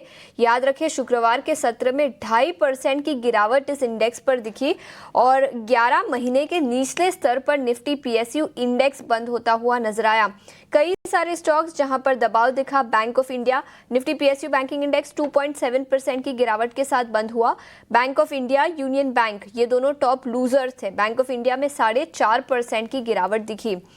देवांग सर, क्या राय होगी आपकी बैंक ऑफ इंडिया और यूनियन बैंक पर? बैंक ऑफ इंडिया की बात करें तो ट्रेंड अभी भी नेगेटिव है। जो ट्रेंड है lower top long term structure में, प्रीवियस सपोर्ट भी स्टॉक ने, जो इमीडिएट इंपॉर्टेंट सपोर्ट था वो भी स्टॉक ने ब्रेक किया है। पॉसिबल फर्दर और करेक्शन देखने मिल सकता है। अराउंड 88 87 तक के जोन स्टॉक में आते हुए देख सकते हैं। जहां तक रेजिस्टेंस की बात करें, 99 का रेजिस्टेंस फेस कर रहा है नो स्टॉक। नजरिया बैंक ऑफ इंडिया पर, लेकिन इस बीच आईटी सेक्टर के कुछ स्टॉक्स, विप्रो की हमने चर्चा की थी ब्रेक के पहले, लेकिन इसके अलावा टीसीएस, एचसीएल टेक और टेक महिंद्रा, इन तीनों स्टॉक्स पर नजरिया लेंगे। प्रशांत सर, आपका क्या राय होगी इन स्टॉक्स पर? आईटी सेक्टर एक अकेला सेक्टोरल इंडेक्स था जो हरे निशान में बंद हुआ और पूरे हफ्ते के लिए भी अच्छी खासी तेजी यहां पर दिखी। इन तीनों स्टॉक्स टेक्निकल्स पर देखें तो क्या व्यू बनेगा? तो यहाँ पे अगर हम देखें शुक्रवार के दिन टीसीएस में एक बहुत अच्छी रैली आई थी, बट अगर हम मिड कैप आईटी को देखें, स्पेशली बिरला सॉफ्ट को देखें, तो यहाँ मुझे लग रहा है थोड़ा स्लगिशनेस है और यहाँ हो सकता है इस रैली में बिकवाली आए। तो मेरी सलाह होगी, अगर इन्फोसिस स्पेसिफिक बात करें तो यहाँ पे अहम लेवल जो है करीबन है 1985, 1985, मोटा मोटी 2000 मान के चलेंगे। तो यहाँ से जो रेजिस्टेंस लेवल है वो हार्डली 1-1.5% के आसपास है और इसके लिए आप 17-18 पॉइंट का स्टॉप लॉस नहीं रख सकते। तो मेरी सलाह सिर्फ होगी एग्जिस्टिंग लॉन्ग्स ट्रेल करें, stop loss at 1950, 1950। Fresh buying के लिए एक ब्रेकआउट और क्लोजिंग अबाउट 2000 बहुत जरूरी होगी। उसके बाद ही नेक्स्ट डिसीजन लेना होगा। तो इस लेवल पे सिर्फ एग्जिस्टिंग लॉन्ग्स को ट्रेल करने की सलाह होगी। सिंग लॉन्ग्स को ट्रेड करने की सलाह। आईटी सेक्टर के कई स्टॉक्स, इन्फोसिस पर हमने चर्चा की। याद रखें एचसीएल टेक के नतीजे आ जाएंगे और इन्फोसिस के नतीजे भी बुधवार को आते हुए नजर आएंगे। तो पूरे आईटी सेक्टर और कमेंट्री क्या निकल कर आती है उस पर नजर रहेगी। लेकिन इस बीच फार्मा सेक्टर के दो स्टॉक्स पर नजर डालेंगे। एक है लॉरस लैब्स, 4.5% की भारी गिरावट शुक्रवार को दिखी थी और औरोबिंदो फार्मा भी 4% के कट के साथ बंद होता हुआ नजर आया। देवांग जी, क्या राय होगी आपकी लॉरस लैब्स और औरोबिंदो फार्मा? लॉरेंस लैब की बात करें तो स्टॉक में डेफिनेटली आफ्टर हमने गिरावट देखी थी प्रीवियस सेशन में, बट ओवरऑल यहाँ से थोड़ा बहुत और गिरावट देखने मिल सकता है। अराउंड 560 तक के लेवल्स है, जो सपोर्ट है वहां तक आते हुए देख सकते हैं। जहां तक रेजिस्टेंस की बात करें, 597 ये रेजिस्टेंस फेस करता है। आई थिंक यहाँ पे थोड़ी बहुत और गिरावट देखने मिल सकती है लॉरेंस लैब में। जहां तक औरबिंदो फार्मा की बात करें, ओवरऑल स्ट्रक्चर देखिए औरबिंदो फार्मा का ट्रेंड डाउन है, नेगेटिव है। स्टॉक ने सपोर्ट ब्रेक किया है। यहाँ पे और फर्दर करेक्शन देखने मिल सकते हैं। 1150 तक के लेवल्स देखने मिल सकते हैं औरबिंदो फार्मा में। जहां तक रेजिस्टेंस की बात करें, 1230 का रेजिस्टेंस फेस कर रहा है स्टॉक। ठीक है, कुछ एक स्टॉक्स मेरे पास भी हैं जहाँ पे कल थोड़ा ब्रेकआउट वगैरह या ब्रेकडाउन सिचुएशंस बनी है। एक बार ज़रा मैं वो भी चेक करा लेता हूँ जहाँ पे तेज़ गिरावट थी या फिर बढ़त थी मार्केट में। पहले आते हैं ज़रा टॉप 50 काउंटर्स में से एक इंडसइंड बैंक करीब 4% टूटा। प्रशांत जी, एक बार ज़रा इंडसइंड बैंक चेक करना, कहाँ पे सपोर्ट है इसका?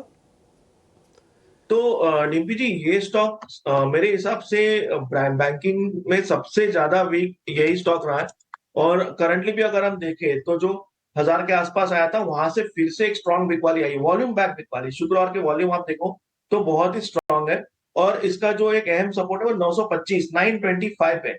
तो मेरी सलाह होगी कि अभी अगर कोई शॉर्ट है और 925 के आपको क्लोजली ट्रेल करना होगा और आपका ट्रेलिंग स्टॉप लॉस होना चाहिए 940, 940, ताकि कोई भी एक सपोर्ट से बाउंस है तो आपके शॉर्ट्स बुक हो जाए।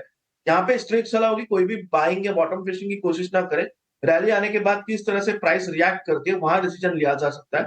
सो यहाँ सिर्फ शॉर्ट्स को ट्रेल करने की सलाह होगी।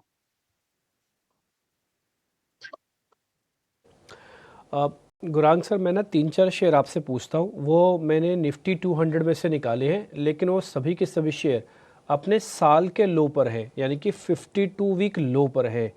2-4 शेयर ही पूछूंगा, आप हाँ ना में बताते जाइएगा, इसको रख लो या इसको नहीं रखो। क्योंकि अब ना एक सिलेक्शन का तरीका ये भी होता है, लोग सीधा आते हैं 52 हफ्तों पे किसने लो टेस्ट किया उनमें से छांटो और शेयर्स प्लस कर लो। मैं उसी कैटेगरी में मैं भी जा रहा हूँ, है ना। आप ज़रा मेरे को बताते जाइएगा। मैं 3-4 शेयर पूछता हूँ आपसे। पहला NMDC है सर, ये 63 रुपये के आसपास का है, साल के लो पे है, क्या करना है सर?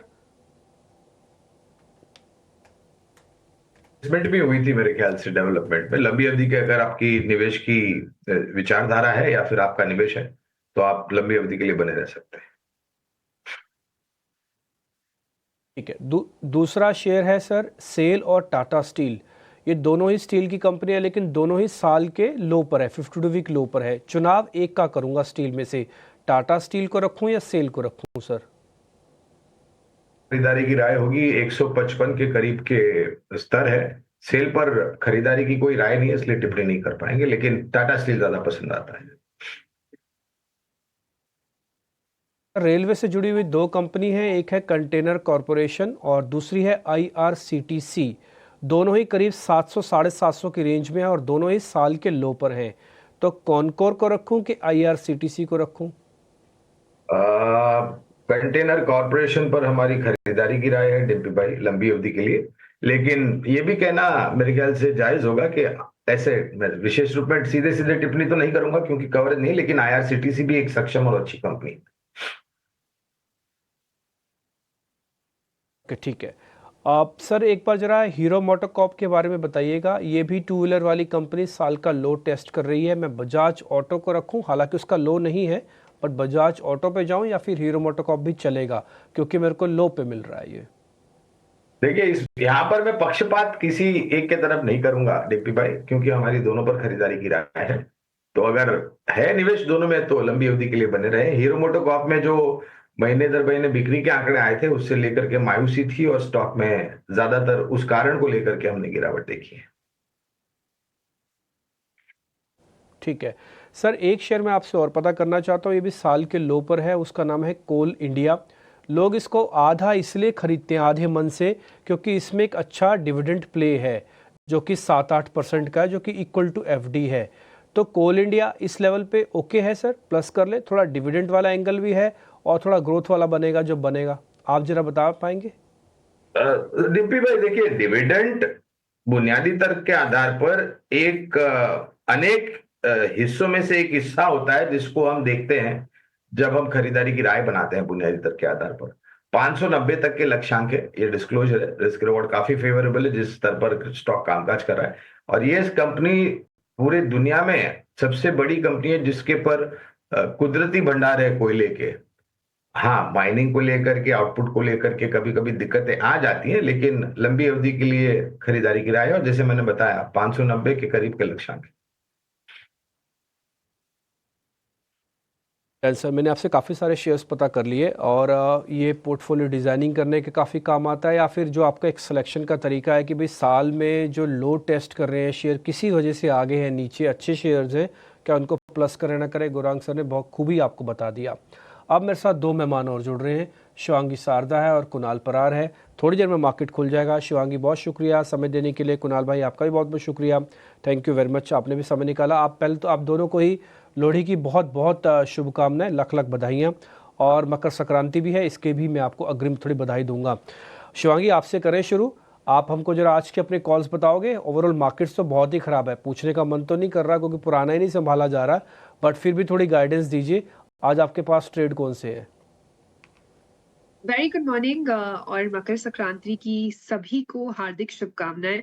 आशा करती हूँ कि हमारे पोर्टफोलियो में भी ऐसे गुड़ का मिठास आ जाए इस साल।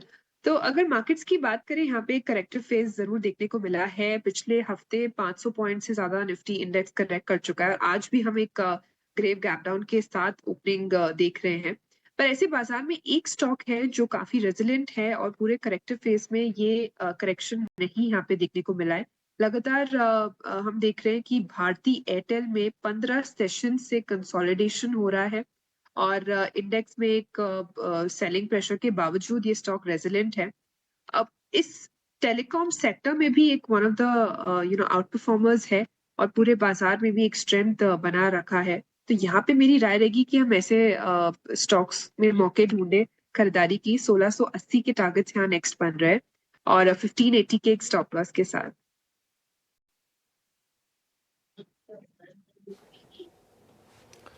ठीक है शिवांगी, गुड मॉर्निंग। शिवांगी की ये पिक्स हो गए, भारतीय एयरटेल उनको पसंद है। ट्रेड के लिहाज से आपको जो राय दी है उसके आधार पर आप अपना पोजीशन लीजिए उसमें। लेकिन हमारे साथ एक और एक्सपर्ट जुड़ गए हैं, कुणाल परार भी हमारे साथ हैं। कुणाल जी, बहुत शुक्रिया आपका समय देने के लिए, स्वागत है आपके 18 स्वदेश पर, और आपको भी बहुत बहुत बधाई, शुभकामनाएं महाकुंभ की भी और लोहड़ी की भी और मकर संक्रांति की भी।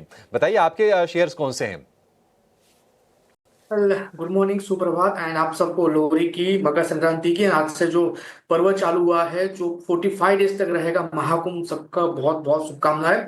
आशा रखते हैं कि उत्तरायण के दिन जैसे ही पतंग ऊपर हवा में लहराती है, आने वाले दिनों में पोर्टफोलियो भी ऐसा ही लहराए, ग्रीन लेवल पे आ जाए और सबको इसका बेनिफिट मिले। नाउ ऐसे मार्केट में सबसे बड़ा डिफिकल्ट टास्क ये होता है कि चुन चुन के स्टॉक निकालना होता है, सेक्टर एनालिसिस करना होता है, उसमें भी स्टॉक एनालिसिस करना पड़ता है, उसमें से भी मंथली, वीकली, डेली, जो हमारा रूटीन वर्क है। लेकिन हाँ, एक थोड़ा सा कहीं ना कहीं मार्केट जिस हिसाब से नेगेटिव सेंटीमेंट में जा रहा है, तो इट बिकम्स डिफिकल्ट टास्क के कौन सा स्टॉक सेंटीमेंट के अगेंस्ट में जाएगा, जो अभी मार्केट का सेंटीमेंट नेगेटिव है। सो एक स्टॉक है पर्टिकुलरली आईटी सेक्टर्स में से, ये टीसीएस के अच्छे नंबर्स की वजह से ओवरऑल आईटी सेक्टर्स में अच्छी खासी मोमेंटम देखने को मिली है। सो एक स्टॉक है जहां पे हम फोकस करके चलने वाले हैं। स्टॉक का नाम है LTTS, 4930 के अराउंड स्टॉक ट्रेड कर रहा है, खरीदारी करके चलने की सलाह रहेगी। 4800 का हम यहाँ पे ऐसे मेंटेन करके चलने के टारगेट की बात कर ले तो 5030 का पहला टारगेट है, जो इसका इंटरमीडिएट रेजिस्टेंस भी है, और 5030 जैसे ही ब्रेक करेगा ये ऊपरी लेवल 5200 तक के लेवल दिखाने के लिए रेडी हो जाएगा। तो LTTS खरीदारी करके चलने की सलाह रहेगी।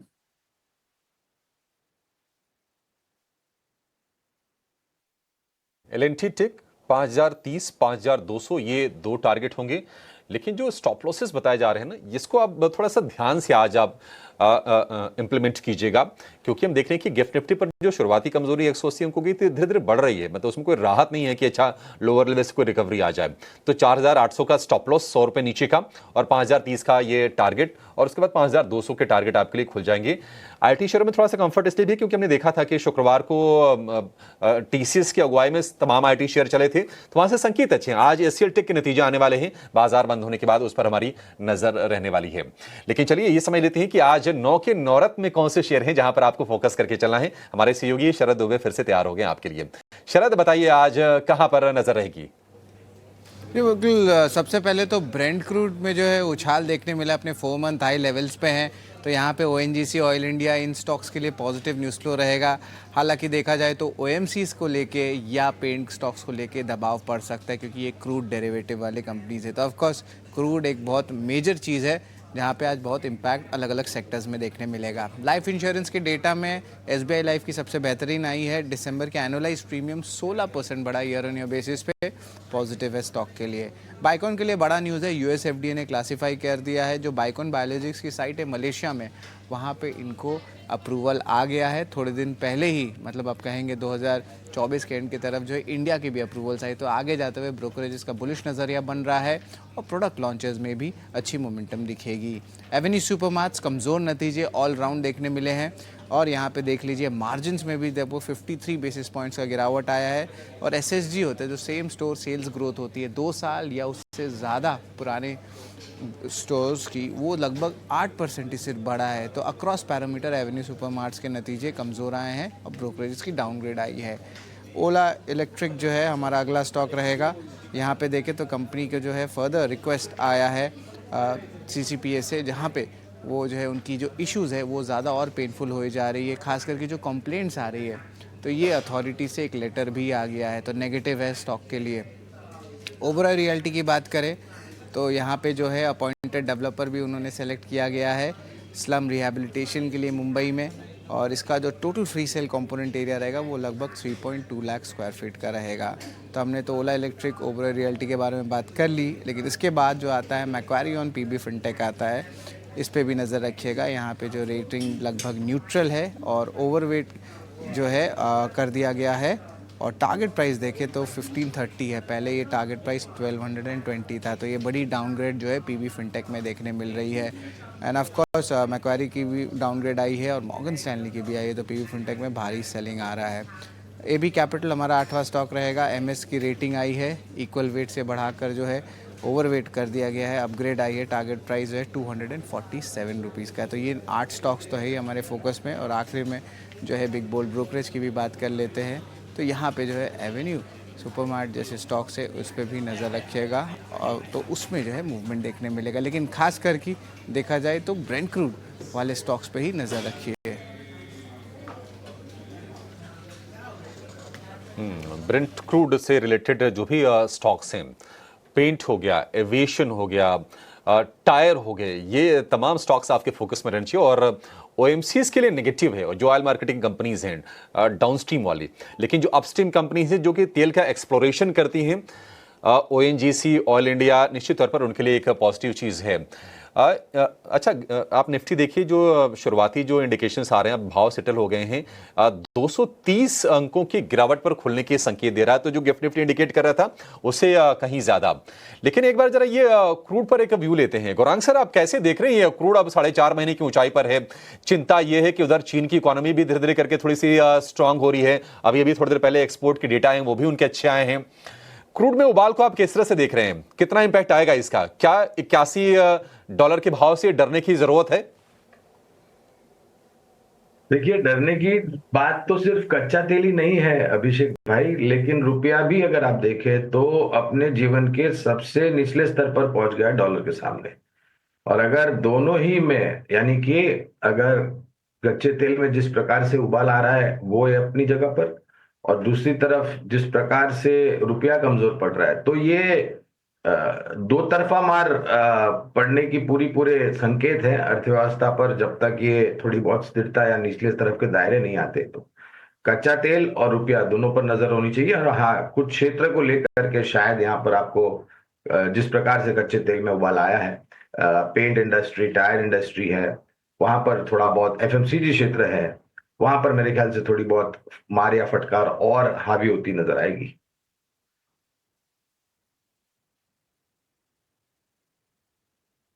तो खैर, मार्केट खुलने में सिर्फ 2 मिनट का ही समय रह गया, उसके बाद बाजार खुलेगा। आज गैप तो हो ही रहा है, इसमें कोई दो राय नहीं है।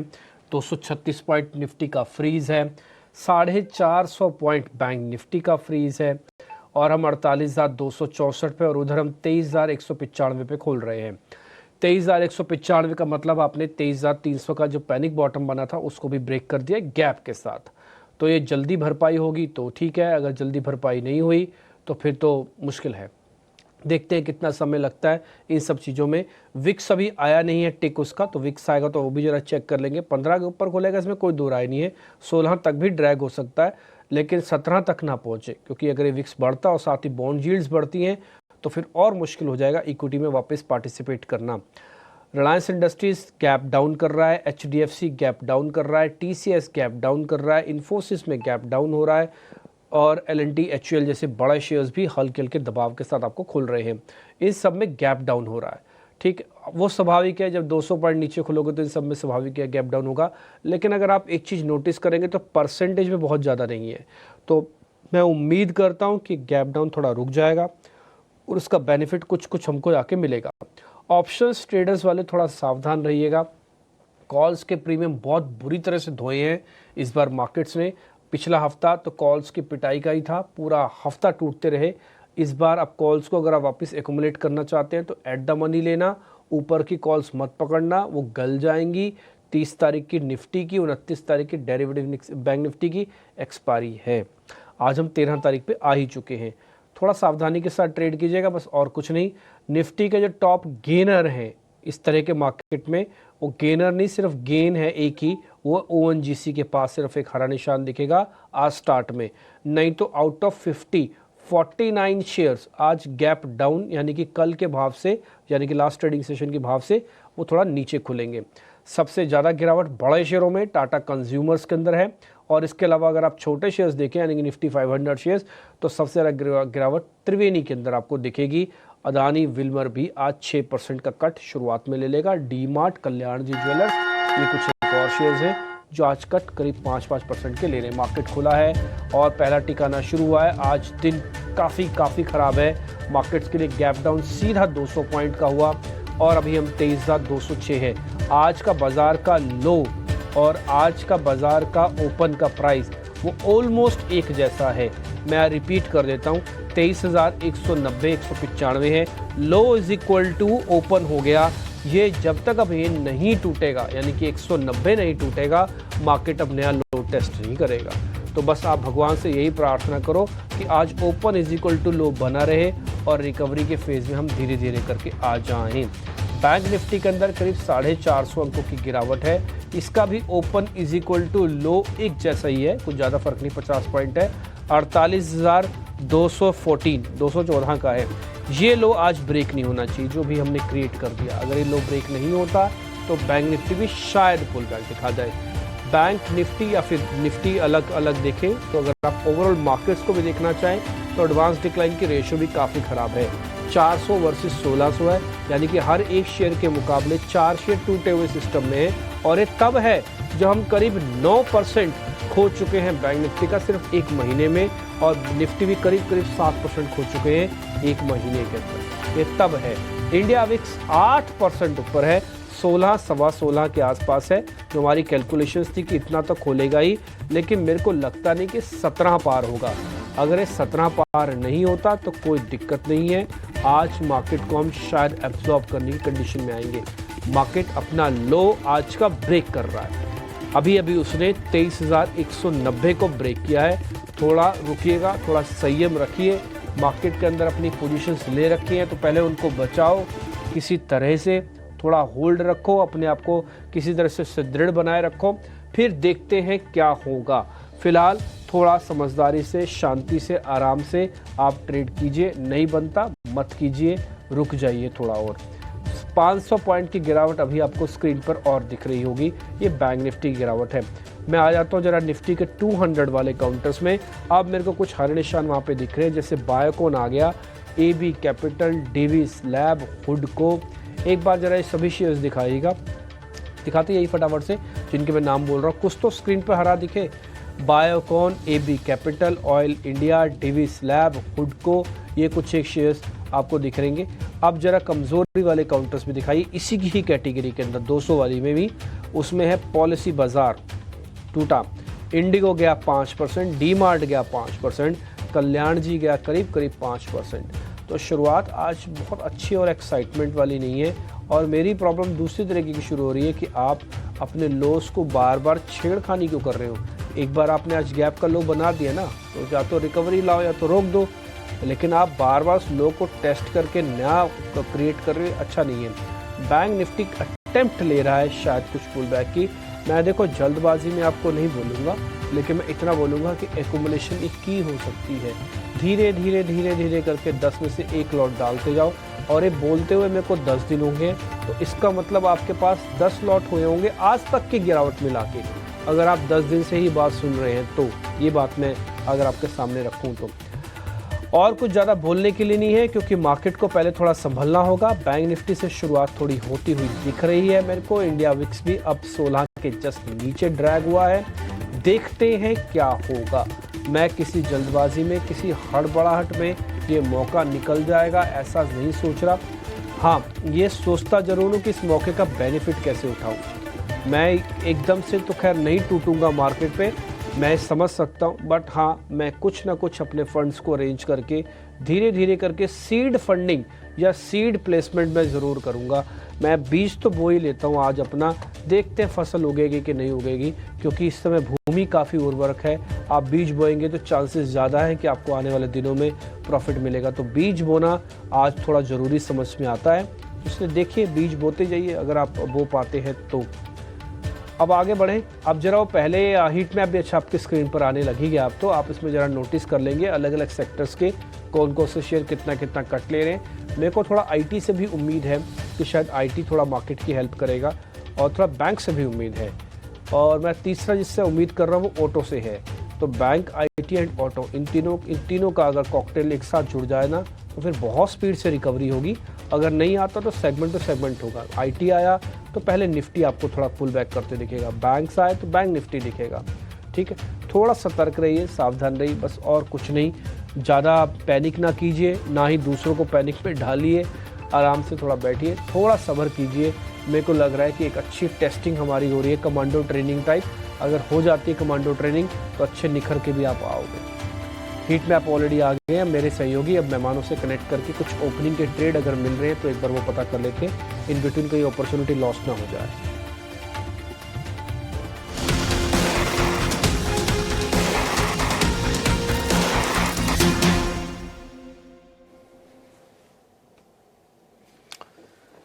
तो जैसा कि अनुमान था और जैसी आशंकाएं थी, बाजार की कमजोर शुरुआत हुई है और एडवांस डिक्लाइन रेशियो भी बेहद बेहद खराब है। और इंडिया विक्स में जैसा कि डिम्पी कह भी रहे थे कि 16 के पार निकलने का अनुमान है। 16 के ऊपर आपको दिखेगा इंडिया विक्स 7.5% के आसपास का उछाल है। ट्रेड फटाफट समझते हैं, उसके बाद कई सारे स्टॉक्स हैं जहां पर तेज गिरावट है, उनके बारे में भी व्यू लेंगे। लेकिन ओपनिंग ट्रेड की शुरुआत शिवांगी जी आपसे करना चाहेंगे, कहां नजर गई है, मौके कहां पर दिख रहे हैं?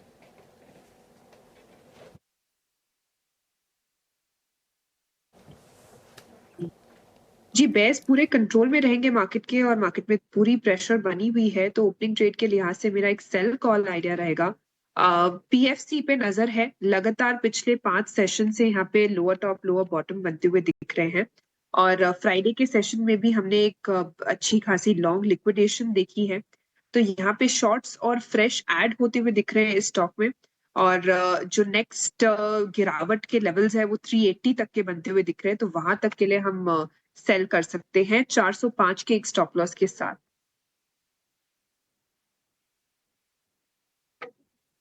एक बार फिर से जरा स्टॉक का नाम लेंगी आप? 380 का टारगेट हो गया पीएफसी, ठीक है। 395 रुपए के आसपास के भाव हैं। और हमने पावर फाइनेंसिंग स्टॉक्स को भी हमने शुक्रवार के सत्र में कमजोर होते हुए देखा था।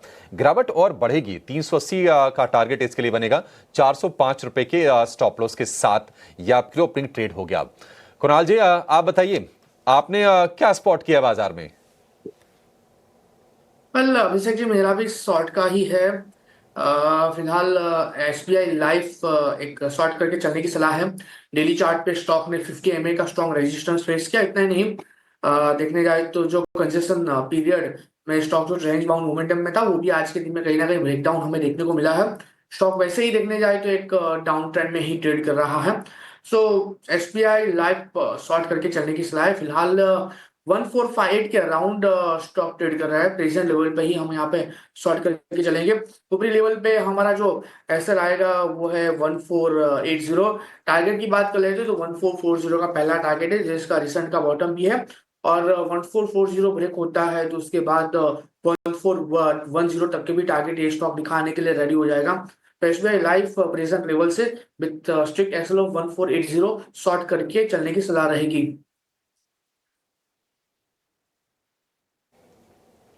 ठीक है, एसबीआई लाइफ को शॉर्ट करने की सलाह है। 1480 का स्टॉप लॉस हो गया।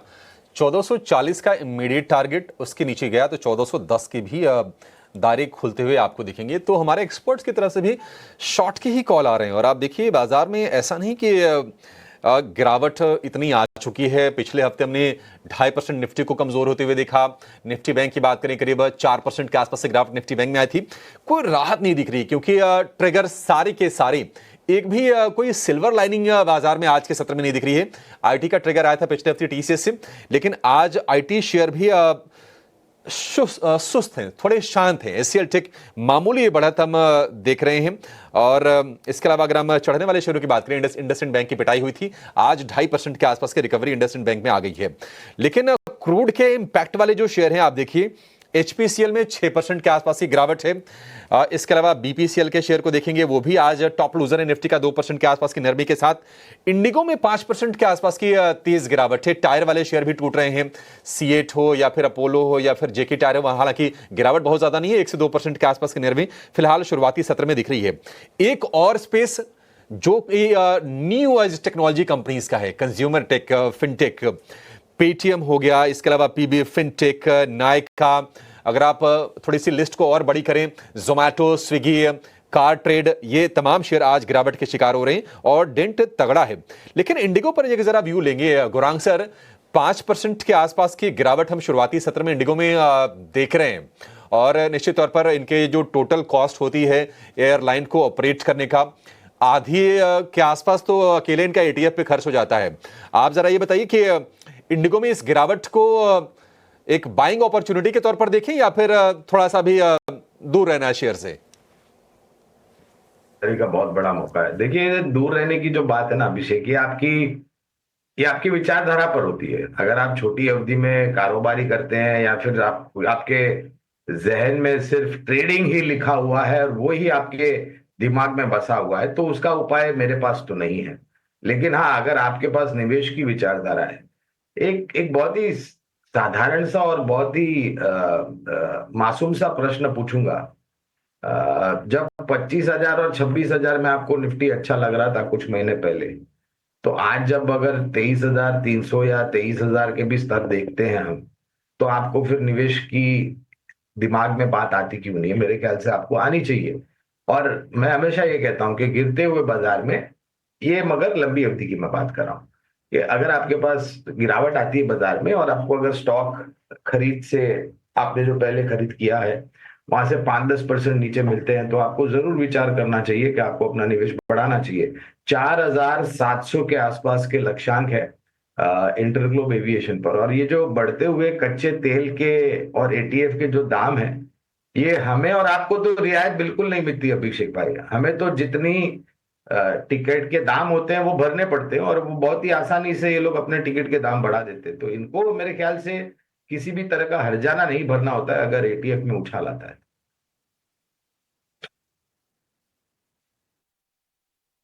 ठीक है, इंटरग्लोब को लेकर ये व्यू, बाजार का भी आपको एक व्यू मिल गया। बायोकॉन के शेयर में हम देख रहे हैं कि 3% के आसपास की तेजी है, और इसकी उम्मीद भी थी कि बायोकॉन आज स्ट्रेंथ दिखाएगा, क्योंकि इनको यूएस एफडीए से मिला है OAI status, official action indicated. ये सेकंड बेस्ट क्लासिफिकेशन होती है किसी कंपनी के लिए कि हाँ ऑब्जर्वेशन से, लेकिन कंपनी ने जो जवाब सौंपे हैं वो सेटिस्फैक्ट्री हैं, और जो भी आपत्तियां हैं उनको दूर करने को लेकर कंपनी काम कर रही है। तो एक अच्छा संकेत होता है OAI मिलना। 3% ऊपर है। एक बार जरा शिवांगी जी आपसे फिर से व्यू चाहेंगे जरा बायोकॉन पर, क्या इस लेवल से भी बायोकॉन को खरीद सकते हैं? फार्मा स्पेस में ऑफ कोर्स ऐसे मार्केट में एक देखते हैं कि फ्रंटलाइन बाइंग देखने को मिलती है, एंड हम देखते हैं कि स्टॉक्स में कहीं ना कहीं एक जो है स्ट्रेंथ ऐसे डिफेंसिव्स में देखने को मिलता है। अपना एक प्रीवियस हर्डल है 370 का स्टॉक में, तो वो स्टॉक ने एक अच्छी तरह से सरपास किया है। नेक्स्ट पड़ाव जो है 380 तक का बनते हुए दिख रहा है। हल्का सा स्लो मूवमेंट जरूर है, बिकॉज बाजार में काफी वॉलेटिलिटी और बेरिश सेंटिमेंट्स है। तो 380 एक बार क्रॉस करता है तो फिर हम 400 तक के लेवल्स के लिए तैयारी करेंगे, पर शॉर्ट कवरिंग मूव अच्छी देखने को मिल रही है, और एक 50 डेमा से जो बाउंस बैक मूव देखने को मिला है वो एक अच्छा सपोर्ट बेस बनते हुए दिखेगा। तो यहाँ पे बिल्कुल नजर रखें, बट ट्रेडिंग के लिहाज से एंट्री और एग्जिट करें। ओके, सो ये एक टेक इस वक्त बायोकॉन पर मिलता हुआ दिख रहा है। हफ्ते का पहला कारोबारी सत्र और सेंटिमेंट्स जो हैं बेहद बेरिश इस वक्त नजर आ रहे हैं। अगर आप देखेंगे 4.5 lakh crore market cap erosion BSE listed stocks की कैटेगरी की अगर बात करें होता हुआ अब तक दिख चुका है। दिन की शुरुआत, कारोबारी सत्र की शुरुआत कमजोर, और इस वक्त भी हम देख रहे हैं 23,250 के आसपास ट्रेड करता हुआ, 23,200 के नीचे भी लुढ़कता हुआ देखने को मिला आज, और 7 महीने के निचले स्तरों पर बिकवाली संभलने की कोशिश जरूर करता हुआ, लेकिन गिरावट काफी हावी हो चुकी है। ओवर 90% निफ्टी 100 इंडेक्स के स्टॉक्स जो हैं वो लाल निशान में पाएंगे आप। 85% मिड कैप स्मॉल कैप के स्टॉक्स जो हैं वो भी डिक्लाइनिंग मोमेंटम दिखा रहे हैं। रुपया दिन के निचले स्तर पर, रिकॉर्ड निचले स्तर पर इनफैक्ट, और हर ट्रेडिंग सेशन में रुपए की कमजोरी जो है वो अब भी जारी है। 86 रुपये और 32 पैसे के रिकॉर्ड निचले स्तर पर डॉलर के मुकाबले रुपया भी ट्रेड करता हुआ देखने को मिला है। ऐसे में अगर आप देखेंगे एक्सपर्ट्स के रेडार पर भी बिकवाली या शॉर्ट साइड के ही recommendations PFC, SBI life, Shivangi और कुणाल की तरफ से कॉल्स टुवर्ड्स शॉर्ट साइड बिकवाली का दबाव है, और इसी के चलते एक्सपर्ट्स का भी यही कहना है कि इस वक्त बाजार में संभल कर, लेकिन क्या ये एक्यूमुलेशन का मौका है, इसे जरूर समझने की कोशिश रहेगी।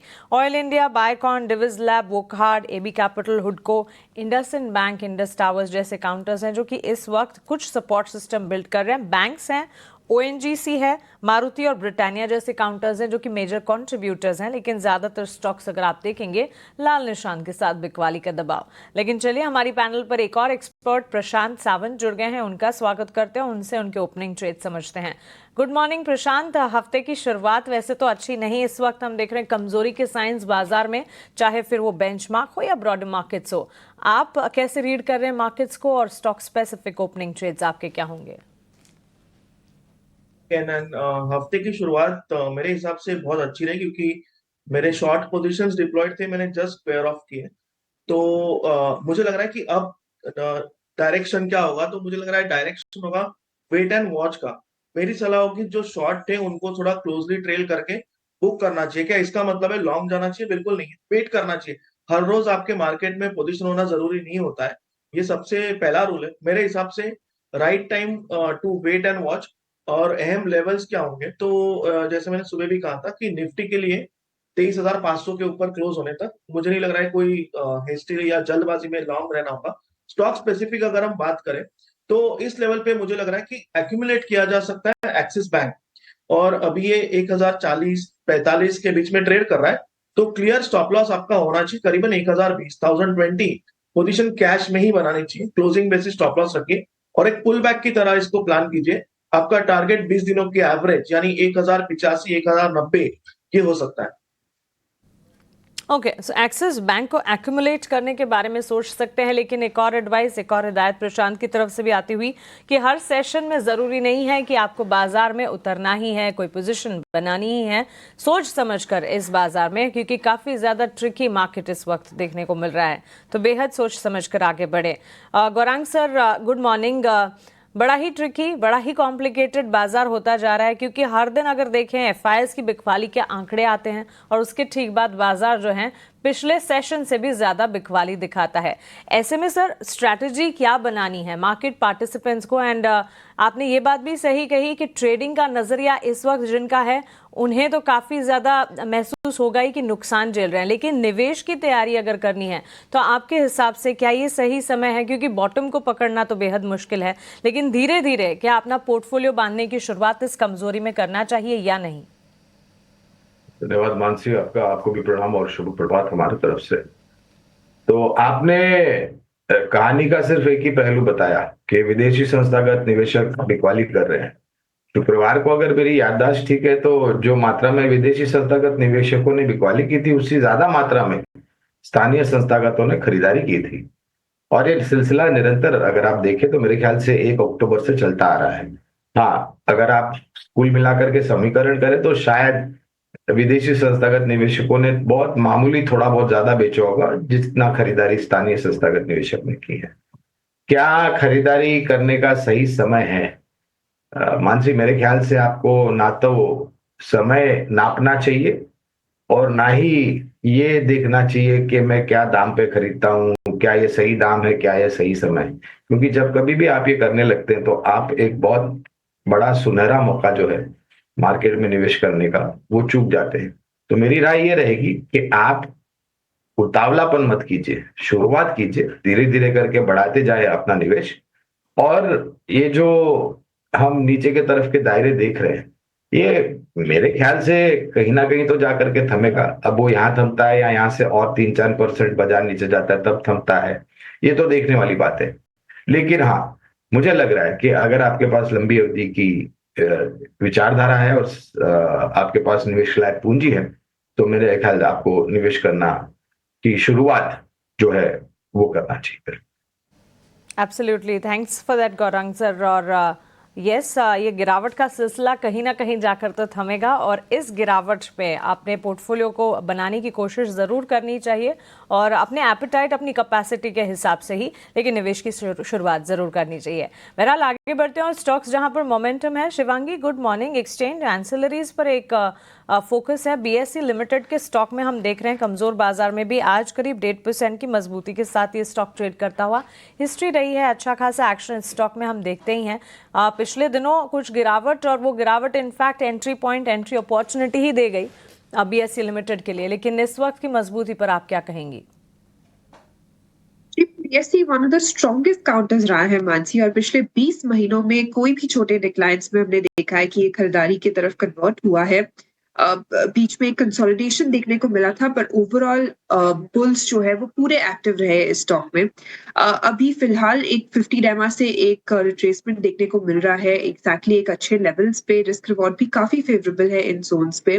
बाजार में वीकनेस जरूर बनी हुई है, बट कुछ स्टॉक्स जो है वो काफी रेजिलिएंट है, स्ट्रेंथ के साथ प्ले आउट कर रहे हैं। बीएसई वन ऑफ दो स्टॉक्स है, और यहाँ पे जो है नेक्स्ट 5400 तक के लिए इमीडिएट बेसिस पे हम स्विंग प्ले कर सकते हैं। पोजिशनली भी 6000 तक के टारगेट्स है, तो ये पोर्टफोलियो में भी मस्ट हैव है और ट्रेडिंग के लिहाज से भी यूटिलाइज कर सकते हैं। तो ओवरऑल काउंटर काफी स्ट्रांग है, पोर्टफोलियो में भी रखना चाहिए। जिस तरह से हम देख रहे हैं कि demat accounts day by day increase हो रहे हैं, काफी एक पॉजिटिव इम्पैक्ट है इस स्टॉक में, और जिस तरह से फाइनेंशियल फ्रीडम भी बढ़ रहा है, स्टॉक मार्केट का अवेयरनेस भी बढ़ रहा है, ये स्टॉक पॉइज्ड है अच्छे करने के लिए। Okay, so one of the resilient counter जो कि बाजार में अच्छा खासा एक्शन आज भी दिखा रहा है और ये एक्शन बिल्कुल जारी रहने वाला है, तो इस पर बिल्कुल नजर रखें। लेकिन बाजार की शुरुआत के साथ साथ जो स्टॉक्स में मजबूती देखने को मिली थी, वो मजबूती भी फ्रिजल आउट होती हुई नजर आ रही है। कुणाल, आपसे राय जानना चाहेंगे लेबोरेटरी, हेल्थ केयर, डायग्नोस्टिक, क्योंकि डिफेंसिव के तौर पर फार्मा पर भरोसा रहता है जो बाजार में कमजोरी हावी हो जाती है। शुरुआती तेजी डिविज लैब, वोकहार्ट, बायोकॉन के काउंटर्स में देखने को मिली, वहां सब गेंस फ्रिजल आउट होते हुए नजर आए। इस स्पेस में कोई पर्टिकुलर स्टॉक आपको नजर आता है, आपके पसंद या आपकी फेवरेट लिस्ट में शामिल है? निफ्टी फार्मा इंडेक्स इस वक्त बिकवाली दिखाते हुए। निफ्टी फार्मा की बात करें तो डेफिनेटली फिलहाल एक डाउनसाइड के मोमेंटम में है, 1.1% नीचे है, लेकिन हाँ कुछ चुनिंदे स्टॉक है, बायोकॉन, टोरेंट फार्मा, नाटको फार्मा, जहां पे एक अच्छी खासी मोमेंटम देखने को मिली है। लेकिन वहीं पे डायग्नोसिस की बात करें, डॉक्टर लाल पैथ है या दूसरे स्टॉक, वहां पे भी कोई अच्छी खासी मोमेंटम फिलहाल देखने को नहीं मिल रही है, जिस हिसाब से ओवरऑल सेंटीमेंट मार्केट में बना हुआ है।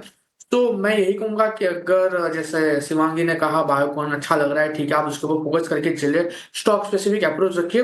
लेकिन बाकी के स्टॉक की अगर मैं बात करूं तो फिलहाल मैं टोटली उसको साइडवेज में कंसिडर करूंगा। मैं शॉर्ट साइड की पोजीशन लेने के लिए भी एडवाइस नहीं करूंगा, क्योंकि रिस्क रिवॉर्ड इतना फेवरेबल नहीं रहेगा इतनी गिरावट के बाद, इतनी वॉलेटिलिटी के बाद। सो मेरा यही मानना है कि टाइमिंग के लिए इसको भी अवॉइड करें तो बहुत ही बढ़िया है। नो डाउट मानता हूँ कि नेगेटिव सेंटीमेंट में एफएमसीजी है, फार्मा है, जो डिफेंसिव सेक्टर की तरह उभर के आते हैं, लेकिन ये डिफेंसिव सेक्टर आपको तभी काम आएंगे जब आप यहाँ पे लंबी अवधि का इन्वेस्टमेंट स्टेप बाय स्टेप करते हो। तो अगर ट्रेडिंग के लिहाज से अगर मैं कहूँ तो मैं फिलहाल इसको अवॉइड करके चलने की सलाह दूंगा।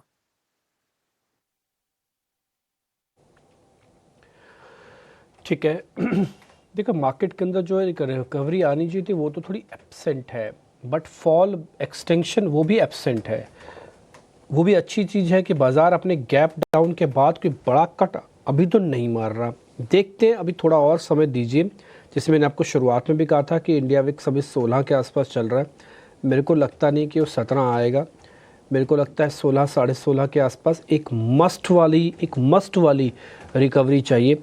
ये रिकवरी वापस से कन्वर्ट हो जाएगी सेलिंग में, हो सकती है अगर सपोर्ट बैक टू बैक नहीं मिला।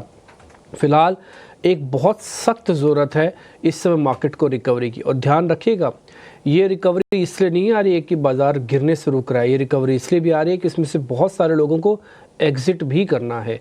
तो एग्ज़िट का प्रेशर ही आप अपने आप को दबा देंगे, है ना, तो ट्रिगर भी बन जाएगा वापस से गिरने का।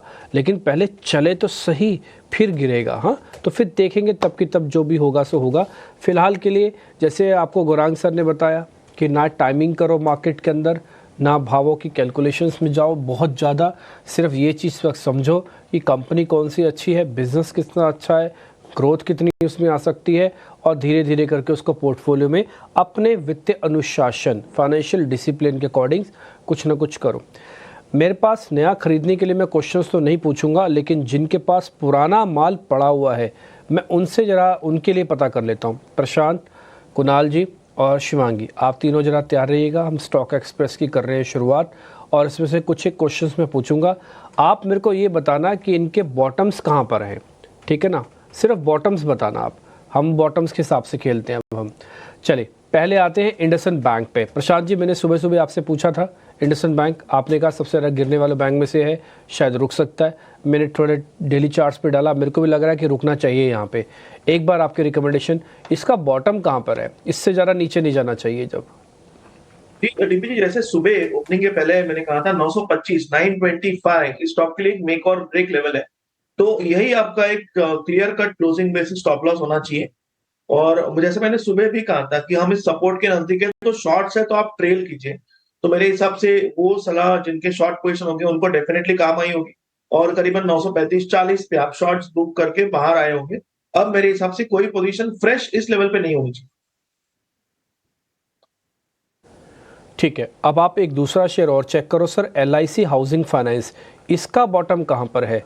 ये मैं सारे वही शेयर पूछ रहा हूँ जो बजट में सुर्खियों में रहने जा रहे हैं। LIC हाउसिंग फाइनेंस, इसका बॉटम कहाँ पर है?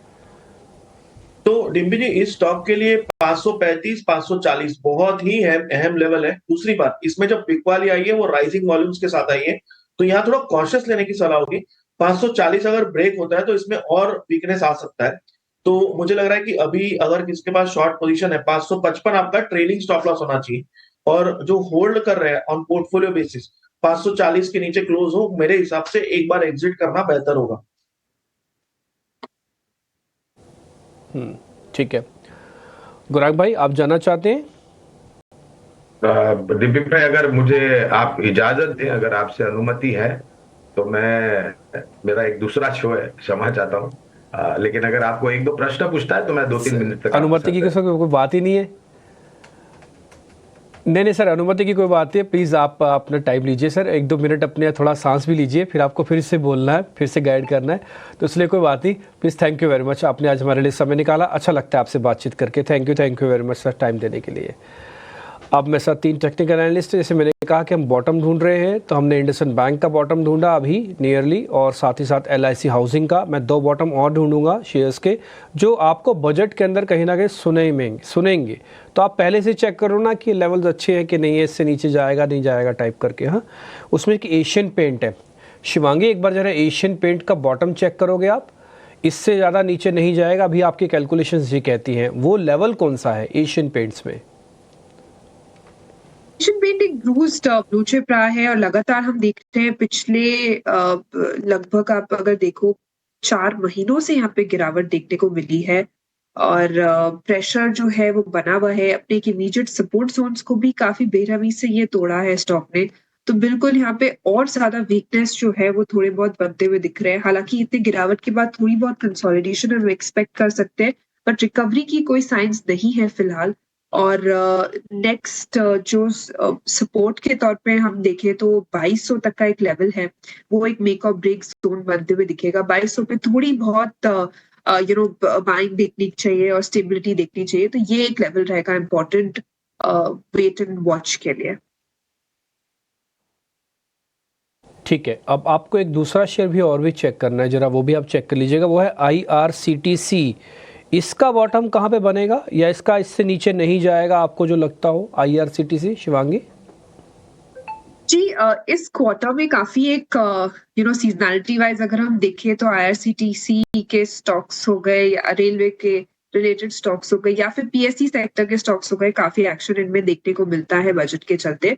पर लगातार हमने देखा है कि ये स्टॉक लगातार 8 महीनों से लोअर टॉप्स बना रहा है, तो कहीं ना कहीं प्रेशर जो है वो ग्रेव होते जा रही है। वॉल्यूम्स पिछले सेशन में स्पाइक जरूर हुए थे, पर जिस तरह से हमने देखा है कि आज वापस शॉर्ट बिल्डअप देखने को मिल रहा है, तो एक प्रेशर जरूर लगातार बने रहेगा। अपसाइड थोड़ी बहुत कैप नजर आएगी। मार्केट्स का सेंटिमेंट्स भी काफी हावी हो चुका है, तो यहाँ पे हम थोड़े बहुत और 730 तक के लेवल्स एक्सपेक्ट कर रहे हैं। उसके बाद एक अच्छी पुल बैक मूव देखनी चाहिए। ठीक है, मैंने अब तक करीब 2 शेयर आपसे, 2 शेयर प्रशांत जी से, 4 शेयरों का बॉटम चेक करवा लिया। अब 2 शेयर में जरा कुणाल सर से पता करके फिर मैं इस पर 6 शेयरों का पूरा एक बेंच मार्किंग, एक गुच्छा बना के आपको दे देता हूँ। भाई ये इनके बॉटम्स हैं, चेक कर लो, आप लिख लो। नहीं, अभी हमारे पास वो स्टैंप रेडी नहीं है, अगर वो रेडी होती ना तो हम यहीं पे स्टैंपिंग कर देते कि ये बॉटम लेवल्स है, और सामने लिख देते बॉटम लेवल्स, है ना। तो आप थोड़ा सा सुन लीजिएगा, थोड़ी सी तकलीफ आपको उठानी पड़ेगी आज, सुनते रहना, लेवल्स कॉपी पे लिखते रहना कि ये बॉटम लेवल्स है, ठीक है। अब मैं ज़रा कुणाल जी के पास आके उनसे कुछ शेयर्स पता कर लेता हूँ। कुणाल भाई, मैं आपके पास आ रहा हूँ, आप मेरे को ज़रा ये बताइए कि NTPC का बॉटम कहाँ पे है? वेल, NTPC की बात करें तो बहुत ही अच्छा करेक्शन हमें एनटीपीसी में देखने को मिल चुका है। फिलहाल स्टॉक 308 के अराउंड है और इसका जो बॉटम की बात करें तो स्ट्रॉन्ग बॉटम तकरीबन 300 के लेवल पे ही है, क्योंकि पहले भी एक बार स्टॉक ने 15 जन 2024 के अराउंड 296 का बॉटम बनाया था, वहां से वन वे अच्छी खासी रैली देखने को मिली थी। सो 300 के अराउंड का बॉटम है, अगर यहाँ पर पोजीशन बना के चलनी है तो चलनी चाहिए। 290 का 290 का स्ट्रिक्ट एसएल मेंटेन करके, तो एनटीपीसी का जो बॉटम लेवल है वो है 300 का। इसका है 300 का एक बॉटम है, ठीक है, पॉइंट टेकन है। शिवांगी आपका भी शुक्रिया, थैंक यू वेरी मच, आपने भी आज हमारे लिए टाइम निकाला और हमेशा की तरह आप अच्छे से फैक्चुअली सब चीज़ क्लियर करते हैं, इसके लिए बहुत बहुत शुक्रिया, थैंक यू वेरी मच आज समय देने के लिए। कुणाल भाई आपसे एक शेयर अभी और पेंडिंग है, जरा मैं वो भी पता कर लेता हूँ आपसे, जस्ट इमेजिन, एक मिनट एक बार। हाँ, एक ये जरा कैनरा बैंक का बॉटम भी बता दो, कैनरा बैंक का सर, कुणाल जी कैनरा बैंक का बॉटम भी बता दो। डिम्पी जी कैनरा बैंक की बात कर रहे हैं तो ये स्टॉक में फर्दर गिरावट देखने को मिल सकती है, तकरीबन 9130 के अराउंड है और इसका जो डिम्पी जी बॉटम बनेगा वो बॉटम बनेगा तकरीबन 82 के लेवल पे। पहले भी ये लेवल का सपोर्ट किया था और अच्छी खासी मोमेंटम ऊपरी लेवल पे 125 पे स्टॉक ने दिखाई दी, तो आप 82 का यहाँ पे हम बॉटम पकड़ के चल सकते हैं। ठीक है, डन, पॉइंट टेकन। तो हमने 6 शेयर्स पढ़ लिए ये 9:46 पे ख़त्म हुआ है और करीब 9:40 के आसपास शुरू हुआ है। तो YouTube पे अगर आप चेक करेंगे ना तो चले जाना इस पे 9:40 से 9:46 के बीच का ये पूरा सेशन ज़रूर सुनना। इसमें आपको एक्सपर्ट्स ने 6 शेयरों के बॉटम बताए हुए हैं कि इसके नीचे ये शेयर नहीं जाने चाहिए, और अगर आप आई हैं शॉपिंग करने के लिए या लेने के लिए या एवरेज करने के लिए या आपके पास भी है तो ये बॉटम्स बहुत काम के हैं। तो इसलिए 9:40 से 9:46 का ये पूरा का पूरा सेशन यूट्यूब पे आप प्लीज़ ज़रूर जाके देखिएगा, इसमें 6 शेयरों के बॉटम हैं। खैर हम बार बार उसी पे नहीं जाते, कुछ और चीज़ें भी आपके सामने रखते हैं। आज की जो प्रॉब्लम है वो क्रूड डॉलर भी बन रहा है, आपको पता है, डॉलर तो खैर आई, क्रूड भी है। 4 महीने की ऊंचाई पर कच्चा तेल है, ब्रेंट क्रूड का भाव अभी $81 के ऊपर निकल गया है। ऐसे में किस कंपनीज पर असर हो रहा है और आगे भी होगा बताने के लिए मेरे सहयोगी वरुण मेरे साथ जुड़ रहे हैं। वरुण जरा बताएं आप प्लीज़। डेफिनेटली, तो 4 महीने के निचले स्तर पे कच्चा तेल पहुंच चुका है, $80 के नीचे आ चुका है, ऊपर आ चुका है, माफ़ कीजिएगा। और पिछले एक हफ्ते में अगर आप देखेंगे तो 6% के ऊपर की रैली जो है वो कच्चे तेल में हो चुकी है।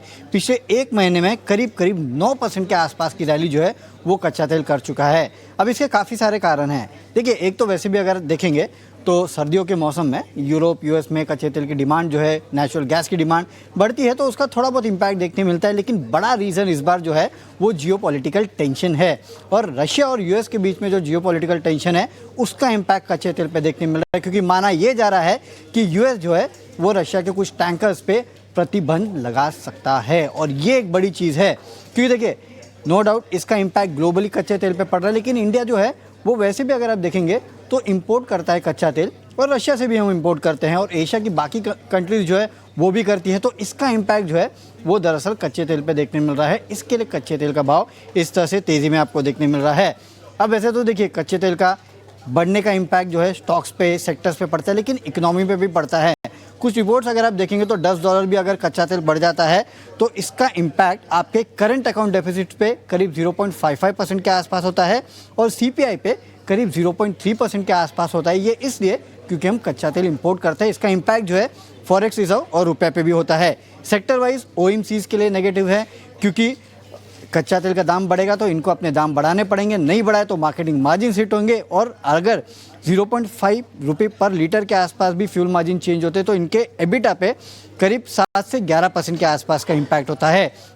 पेंट्स, एविएशन, इनको अगर आप देखेंगे तो करीब 40% के आसपास का इनका रॉ मटेरियल कॉस्ट जो है वो कच्चा तेल होता है, और सबसे ज़्यादा पेंट्स का जो है वो यहाँ पे होता है। इसके अलावा टायर, इनका भी, सीमेंट का भी करीब 40 से 50% के आसपास का जो रॉ मटेरियल कॉस्ट होता है डायरेक्टली या इनडायरेक्टली कच्चे तेल से लिंक्ड होता है। तो ये वो सेक्टर्स है जिनको सबसे ज़्यादा नेगेटिव इम्पैक्ट होता है, और जाहिर सी बात है टायर पे नेगेटिव इम्पैक्ट है तो ऑटो कंपनियों पे भी नेगेटिव इम्पैक्ट होगा, OMCs पे नेगेटिव इम्पैक्ट है तो ऑटो कंपनीज पे भी नेगेटिव का इम्पैक्ट देखने मिलेगा।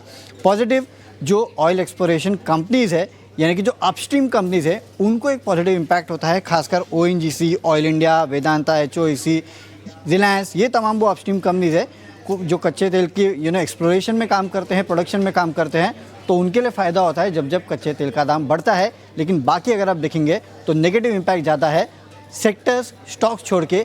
इंडियन इकोनॉमी को भी अगर आप देखेंगे तो कच्चे तेल के बढ़ने का जो है काफ़ी नेगेटिव इम्पैक्ट हमें भी होता है। तो एक लेकर क्रूड को लेकर पूरी जानकारी आपके सामने आ गई है, लेकिन मैं क्रूड के साथ साथ ना एक चीज़ आपको और भी नोटिस कराऊंगा। जैसे मैं सुबह भी जिस पे बात कर रहा था उस समय मेरा थोड़ा सिस्टम हैंग था, लेकिन अभी ठीक है।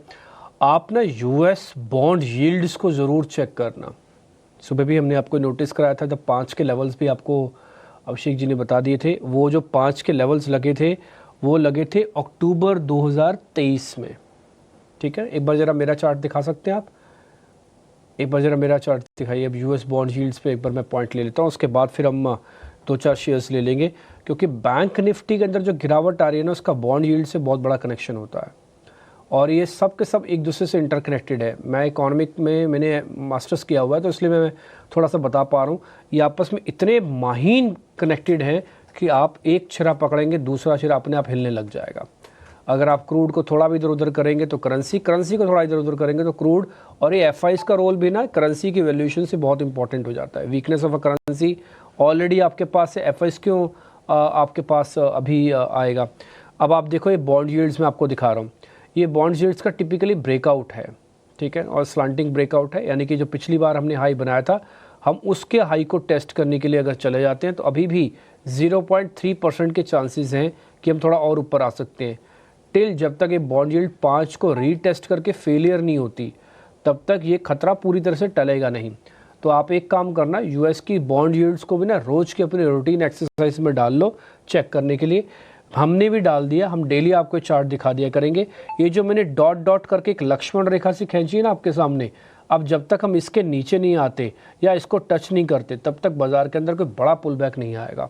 इसको हम वेट एंड वॉच में अपनी डाल देते हैं, और ये बड़ा मूवमेंट है, और कहीं मेरे को तो बस डर इसी चीज़ का है कि ये कहीं ब्रेकआउट इस जगह का भी ना हो जाए। मैंने आपके लिए मार्क कर दिया है, ठीक है। अभी ये थोड़ा सा एरिया बाकी है टच करने के लिए, देखते हैं। जब तक ये टच पूरा नहीं करता तब तक कोई बड़ा पुल बैक इक्विटीज़ के अंदर आ जाएगा, मेरे को थोड़े चांसेस कम लग रहे हैं। अब हम थोड़ा और आगे बढ़ जाते हैं। विनय रजानी हमारे साथ ऑप्शंस के चैंपियन के लिए जुड़ गए हैं, पहले उनको जोड़ते हैं, फिर हमारे दोनों मेहमान वेट कर रहे हैं, उनसे कुछ और ट्रेड पता करेंगे।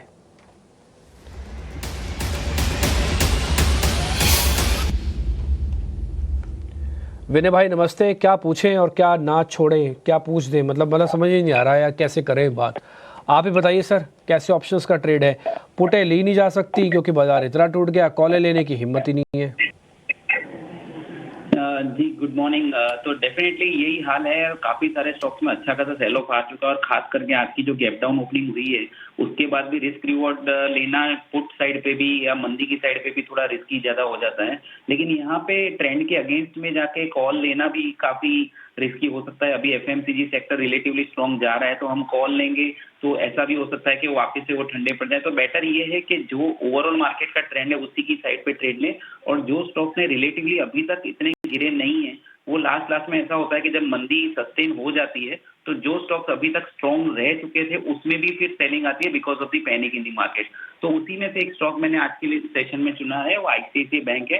रिलेटिव परफॉर्मेंस अभी तक बढ़िया रहा है, अभी तक ये स्टॉक कम गिरा है, लेकिन मार्केट में जब थोड़ा पैनिक होता है या euphoric kind of environment emerge होता है मंदी की साइड पे, तो जो स्टॉक ने परफॉर्म किया होता है वो भी गिरने शुरू हो जाता है। तो उस केस में आईसीआईसीआई बैंक का 1240 का जनवरी का पुट में लेने की रिकमेंडेशन दे रहा हूँ। 28 रुपए के आसपास का प्रीमियम है, 8 रुपए का स्टॉप लॉस, यानी कि 20 रुपए का स्टॉप लॉस आपको लगाना है, और स्टॉक आपका टारगेट जो रहेगा इस ट्रेड में 44 का रहेगा। इसकी जो लॉट साइज है वो 700 की है, तो अगर स्टॉप लॉस पे गिनते हैं तो मैक्सिमम लॉस यहाँ पे पॉसिबल है 5600 रुपीज पर लॉट का, और मैक्सिमम प्रॉफिट आपका पॉसिबल है 11,200 रुपए का, अगर टारगेट से रिकमेंडेड प्राइस का गैप गिनते हैं। तो ये एक ट्रेड लग रहा है, हालांकि इतनी गिरावट के बाद आप इतना एग्रेसिव यहाँ पे काम ना करें, थोड़ा कंजर्वेटिवली काम करें, बट ये ओवरऑल ट्रेंड के साथ जाना चाहूंगा बैंक निफ्टी के और निफ्टी के, उसमें से आईसीआईसीआई बैंक का जनवरी का पुट 1240 का ले सकते हैं।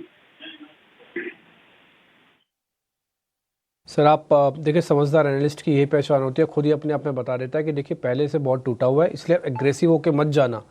अब उनसे फ़ोन करके हमने तो पता कर लिया, हमारा तो सेगमेंट है, उनकी भी मुश्किल यही है कि वो पुटे दिलवाएं सकते नहीं, क्योंकि ऑलरेडी बाज़ार काफ़ी टूटा है।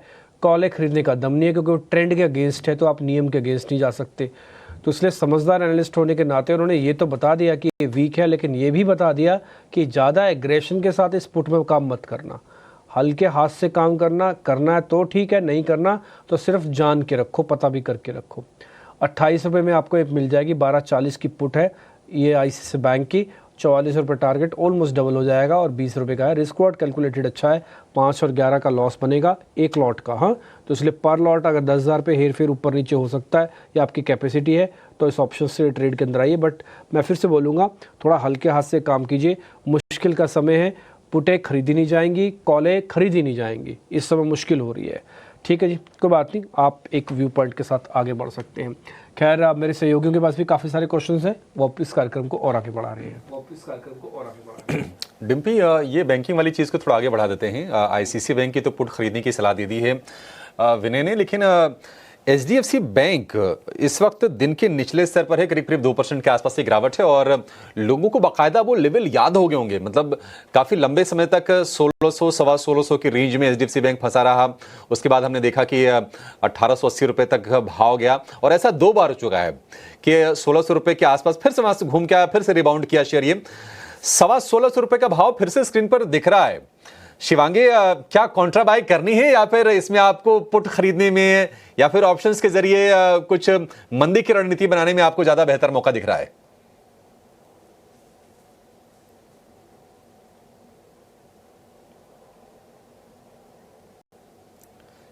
ठीक है, शिवांगी हमारे साथ नहीं है, कुणाल हमारे साथ जरूर है। कुणाल, आप ही जवाब दे दीजिए, क्या व्यू आपका बन रहा है HDFC बैंक को लेकर?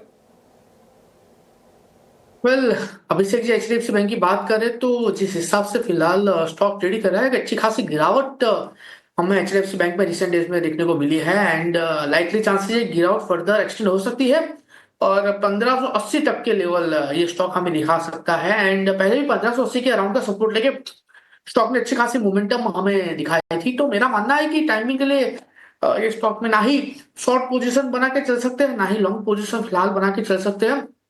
जैसे ये स्टॉक 1600 को अप्रोच करता है, तो मैं कहूंगा कि 1590 का एसएल के साथ यहाँ पे लॉन्ग पोजीशन इनिशिएट करके चलने की सलाह रहेगी। स्टॉक में बहुत ही बढ़िया से मोमेंटम देखने को मिल सकती है अगर ये स्टॉक 1600 का सपोर्ट लेता है। 1590 के एसएल के साथ यहाँ पे पोजीशन बना के चलने की सलाह रहेगी। ठीक है, 1590 के स्टॉप लॉस के साथ आप तेजी की पोजीशन बना सकते हैं। HDFC बैंक के शेयर में 1650 रुपए का भाव है। एक और शेयर जो अगर आप पिछले हफ्ते भर में देखेंगे तो पिछले 7 दिन में से 6 दिन गिरावट का शिकार हुआ है, और वो शेयर है CESC का। 150 रुपए के आसपास ये फिर से आ गया। 200 रुपए के ऊपर का भाव हुआ करता था इसका, और वहां से लगातार गिरते गिरते अब ये 150 के आसपास के प्राइसेस हैं। CESC, प्रशांत जी, क्या लगता है आपको, यहां से भी शॉर्ट करके पैसा बन सकता है क्या इसमें? तो अगर हम इसके स्ट्रक्चर को देखें, ये बहुत ही मेजर ब्रेकडाउन है, बट यहाँ पे मुझे लग रहा है कि रिस्क रिवॉर्ड जस्टिफाइबल नहीं है, क्योंकि एक रैली अगर आए जो आपको करीबन 160 तक लाए, 160-62, तो वहां शॉर्ट डिप्लॉय करना बेटर होगा। यहाँ पे मुझे लग रहा है कि ये नो ट्रेड जोन में प्योरली रिस्क रिवॉर्ड पर्सपेक्टिव से। ठीक है, CESC में यहां से वो आपके लिए रिस्क रिवॉर्ड ठीक नहीं बन रहा है। जोमैटो 240 रुपए के आसपास है, लगातार हम प्रेशर देख रहे हैं। कुछ रिपोर्ट्स भी आई थी कि इनके लिए ग्रोथ को लेकर थोड़ी दिक्कतें आ सकती हैं, क्योंकि इस स्पेस में कंपटीशन बढ़ रहा है, तो डिस्काउंट ज्यादा देना पड़ रहा है इन प्लेयर्स को। जोमैटो को लेकर क्या व्यू होगा आपका प्रशांत जी? जरा इसके चार्ट चेक कीजिए, कितना और ये शेयर गिर सकता है यहां से? तो अभिषेक जी, अभी एक अहम लेवल पे यानी 200 दिनों के एवरेज पे आ चुका है। मुझे लग रहा है ये इस स्टॉक के लिए एक अहम सपोर्ट होगा। तो मुझे लग रहा है कि अगर किसके पास पोर्टफोलियो में पोजीशन है, आपका स्टॉप लॉस 225 225 होना चाहिए। फ्रेश पोजीशंस में ऐड नहीं करना चाहूंगा, ये सिर्फ एग्जिस्टिंग लॉन्ग्स के लिए लेवल होगा। ठीक है, जोमैटो को लेकर ये व्यू। एक शेयर रिन्यूएबल स्पेस से IREDA पिछले 2 सत्र में तेज गिरावट का शिकार हुआ था, आज बाउंस बैक करने की कोशिश कर रहा है। 3-4% की आपको तेजी IREDA के शेयर में दिखेगा। हालांकि 200 रुपए का के नीचे का इसने लो भी बनाया है। आज का लो है 196 का, वहां से रिकवर करके अब ये 3.5-4% आपको ऊपर दिखेगा। इस तेजी पर प्रशांत जी क्या ट्रस्ट करना है IREDA के? तो यहाँ पे मेरे हिसाब से अभिषेक जी 20 दिनों की जो एवरेज है वो करीबन 212 पे, तो मैं कम से कम वेट करूंगा कि ये 215 के ऊपर एक क्लोजिंग दे दे, उसके बाद हम इसमें एक डिसीजन ले सकते हैं। सो 215 क्लोजिंग बेसिस एक अहम लेवल होगा, और आज का जो लो है ये आपके लिए एक स्विंग के हिसाब से अहम होगा, जो करीबन 198 के आसपास है।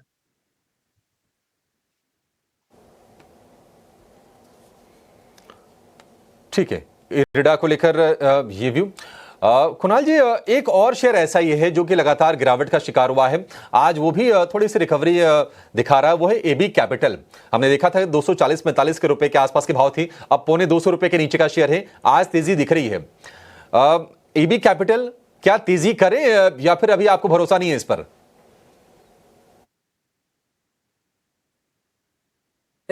आज देखने जाए तो एक बुलिश रिवर्सल फॉर्मेशन तो बना रहा है, लेकिन हाँ डिपेंड करता है कि क्लोजिंग कहाँ पे आता है। अगर सेम लेवल पे क्लोजिंग आता है तो बुलिश रिवर्सल यहाँ पे बनाएगा स्टॉक। एंड कल यानी कि लास्ट ट्रेडिंग सेशन का जो हाई है 173.95 यानी 174, अगर आने वाले दिनों में 174 ब्रेक होता है तो ही यहाँ पे खरीदारी करके चलने की सलाह है, वरना इसको टोटली अवॉइड करने की सलाह रहेगी। टोटली अवॉइड, ट्रेड खोजना मुश्किल है। बातें वही है कि हाँ, पुट भी नहीं ली जा रही है, कॉल भी नहीं ली जा रही है। तेजी करें तो कैसे करें, मंदी करें तो ऑलरेडी शेयर गिर गए हैं, अब कितने गिरेंगे अब पता नहीं। तो थोड़ा सा ना ये टफ सिचुएशन है, कमजोरी के बीच में भी एक तरफा फॉल है। 23,200 के आसपास से निफ्टी, और लोअर लेवल से थोड़ी बहुत रिकवरी आ रही थी, 50-60 अंकों की रिकवरी निफ्टी में आई थी, लेकिन वो फिजल आउट हो गई है। और निफ्टी बैंक की भी स्थिति कमोबेश वही है, 1% के आसपास से गिरावट दोनों के दोनों इंडेक्स में है। एडवांस डिक्लाइन भी बेहद खराब है, 350 शेयर सिर्फ तेजी के हैं नसीब पर, और 2100 शेयर कमजोरी वाले हैं। यानी कि मिड कैप का, स्मॉल कैप का मूड भी आज काफी ज्यादा खराब है। निफ्टी के 50 में से इस वक्त 45 शेयर कमजोर हैं, और एफएनओ आप देखिए सिर्फ 22 शेयर तेजी वाले हैं, और 193 शेयर आज गिरावट का शिकार हो रहे हैं। चलिए, अपने मेहमानों से तो विदा लेंगे, आगे इस पर हमारी और कवरेज जारी रहेगी, बाजार का आगे हम व्यू लेंगे। लेकिन प्रशांत जी, आपको शुक्रिया कहेंगे। जरा कोई डिस्क्लोजर है आप शेयर करना चाहेंगे? जी, ओवरऑल मैंने पिछले वीक से ही क्लाइंट्स को शॉर्ट पोजीशन रेकमेंड करी थी, जो आज सुबह स्क्वायर ऑफ की हुई है। तो बाकी पर्सनली मेरी कोई अभी पोजीशन है नहीं, और जो स्टॉक्स हमने डिस्कस किए उसमें मेरी पर्सनल कोई पोजीशन नहीं। कुणाल जी, आपका कोई डिस्क्लोजर? वेल प्रशांत जी, जितने भी स्टॉक आज हमने सजेस्ट किए हैं उसमें मेरी कोई पर्सनल पोजीशन नहीं है। हाँ, क्लाइंट पास पोजीशन वो स्टॉक में हो सकती है। ठीक है, कुणाल जी और प्रशांत जी, आप दोनों का बहुत शुक्रिया आज समय देने के लिए और तमाम स्टॉक्स पर बातचीत करने के लिए।